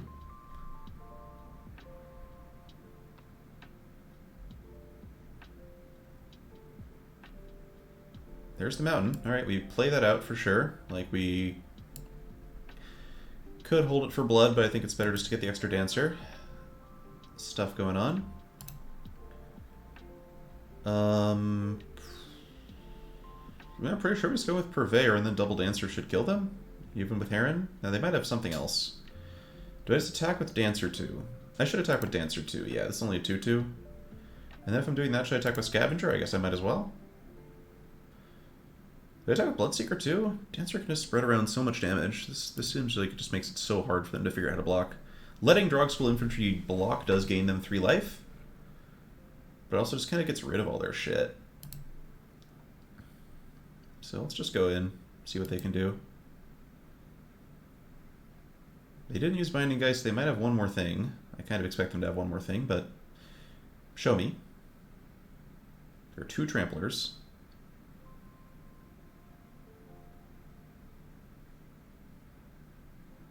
I guess they were just maybe holding up Lifelink on Heron of Hope. That would make a lot of sense.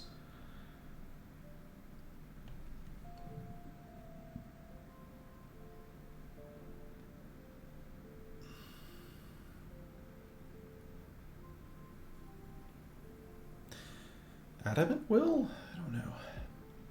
I don't know what's what's going on.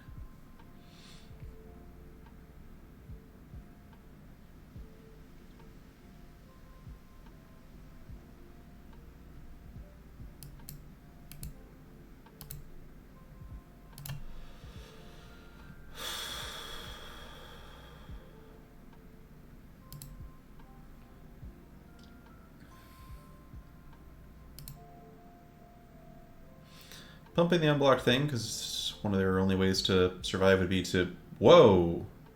What? What?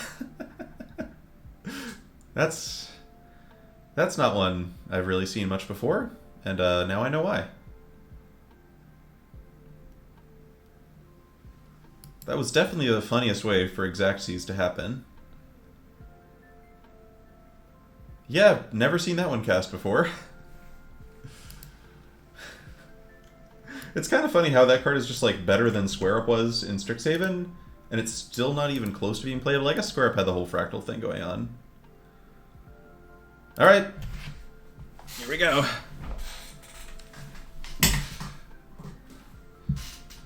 Yeah, I think that was just like opponent having some trouble figuring out the count there. Which, to be fair, Heron of Hope makes all the counting bits a little weird.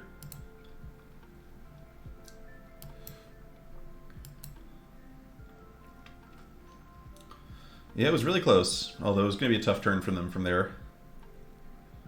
Blood Vial Purveyor just sometimes cannot be answered, and then your opponents just tend to die. Alright, very aggressively blood cycling here. Yeah, buddy. Yeah, buddy. Let's find that swamp. Courier Bat looking better than Blood Fountain here, just helping us curve out.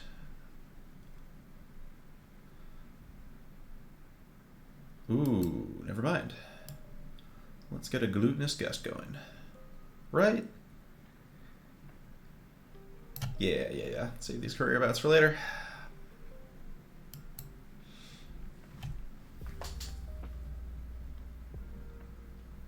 This also coming up on one of those classic turns where if we want to, we can like cycle discarding a bat to try and hit a land drop. If we hit the land drop, we can just bat back a bat. Ooh. Well, that's scary. It's a big boy. Can just bleed it dry.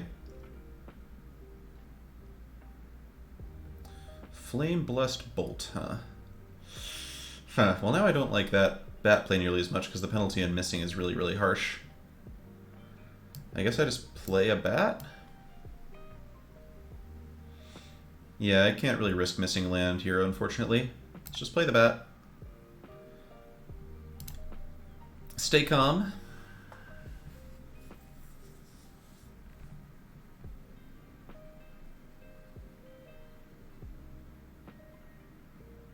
That one's fine. That one dies to Flame Blessed Bolt, so it's not too scary. Opponent had a free attack there. I'm glad they didn't use it.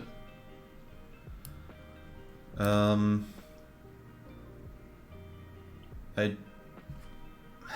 I think we discard Epicure here.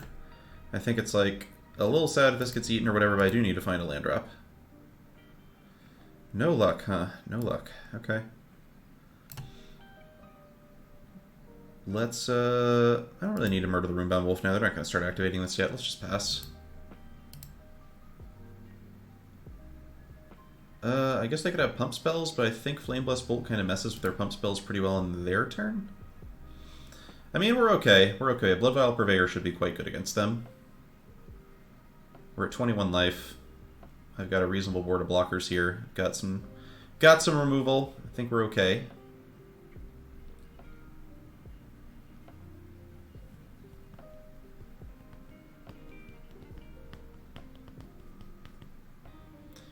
Sure.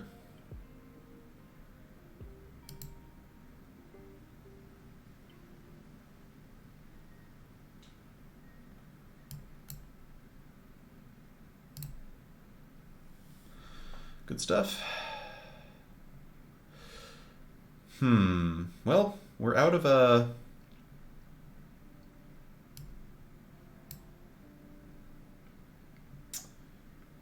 blood.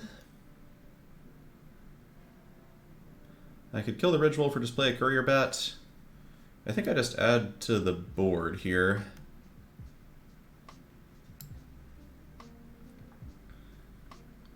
Am I attacking? I'm not attacking, no. We just need to survive until we can hit that swamp. We hit that swamp, very good things start happening for us. Okay. Okay. Those are both intimidating cards, but you can only cast one of them. Dormant Grove is fine. I don't mind Dormant Grove. Alright, so...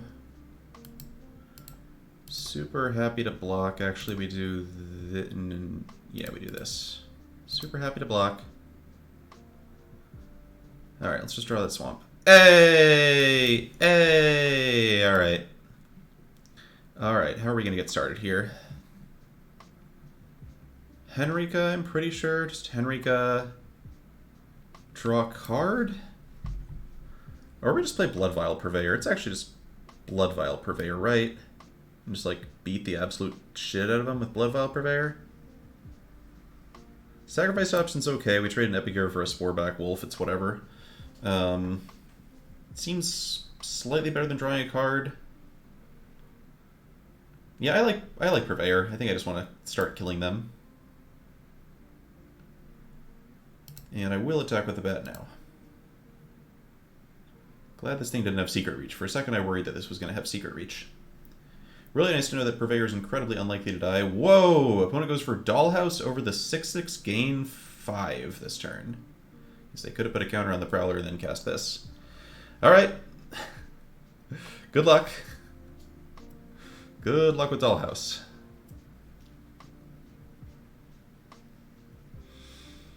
Yeah, this card is okay. It's definitely worse than I thought it was going to be in Limited. It's okay, but it's like pretty easy for your opponent to like interact with your constructs and then just keep them pretty small, in my experience.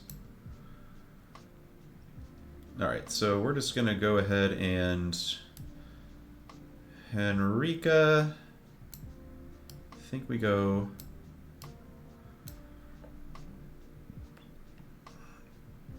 Henrika, everybody sack a creature.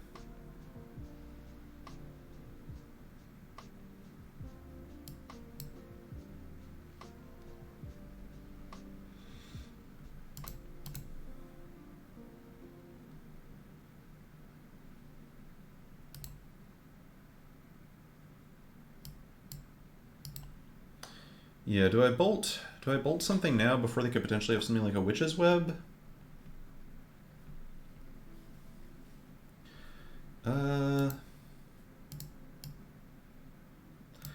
Yeah, I think I just like bolting the...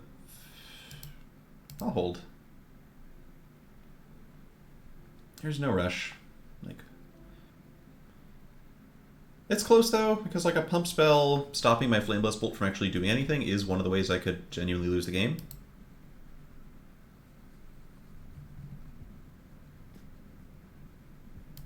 But yeah, this looks like Desperation Blood.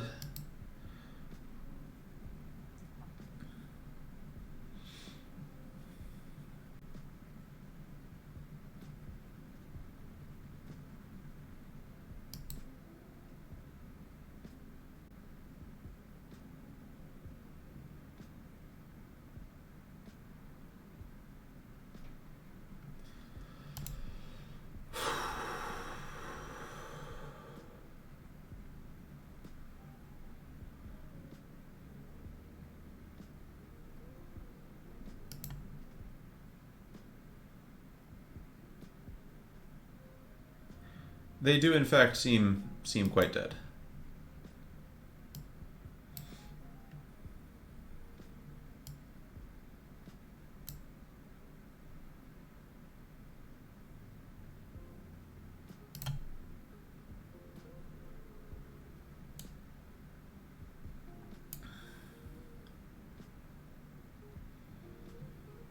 Yeah, Dollhouse the Hunter could have been something. Alright, we're going to block here, and is there any reason to risk Henrika blocking this wolf? No, there's not. We hard chillin'.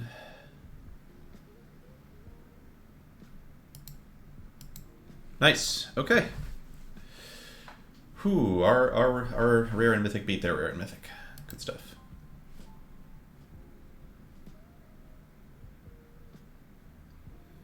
Yeah, considering how good this deck was, it is really hard to get 7 wins in arbitrary drafts.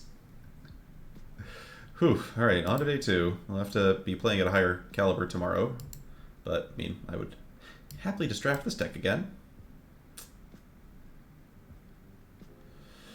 As for Fancy Pants, I'm pretty sure they had 1 card in hand, so if we block, we open ourselves to Flameblessed Bolt. Although they were dead anyway through that, because we were hitting them for 8, so it's all good.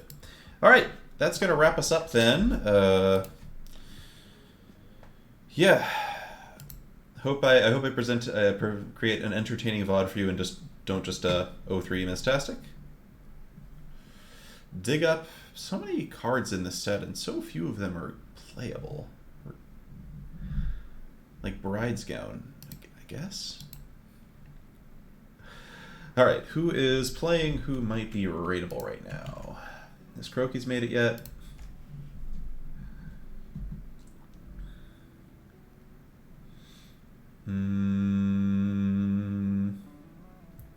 Corticals. Alright, let's read Corticals. I like Corticals as stream.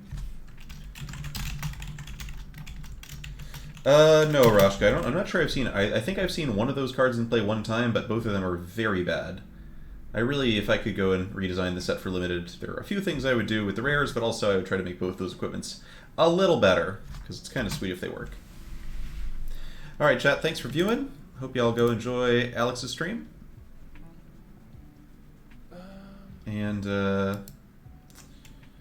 yep, that's going to wrap us up here.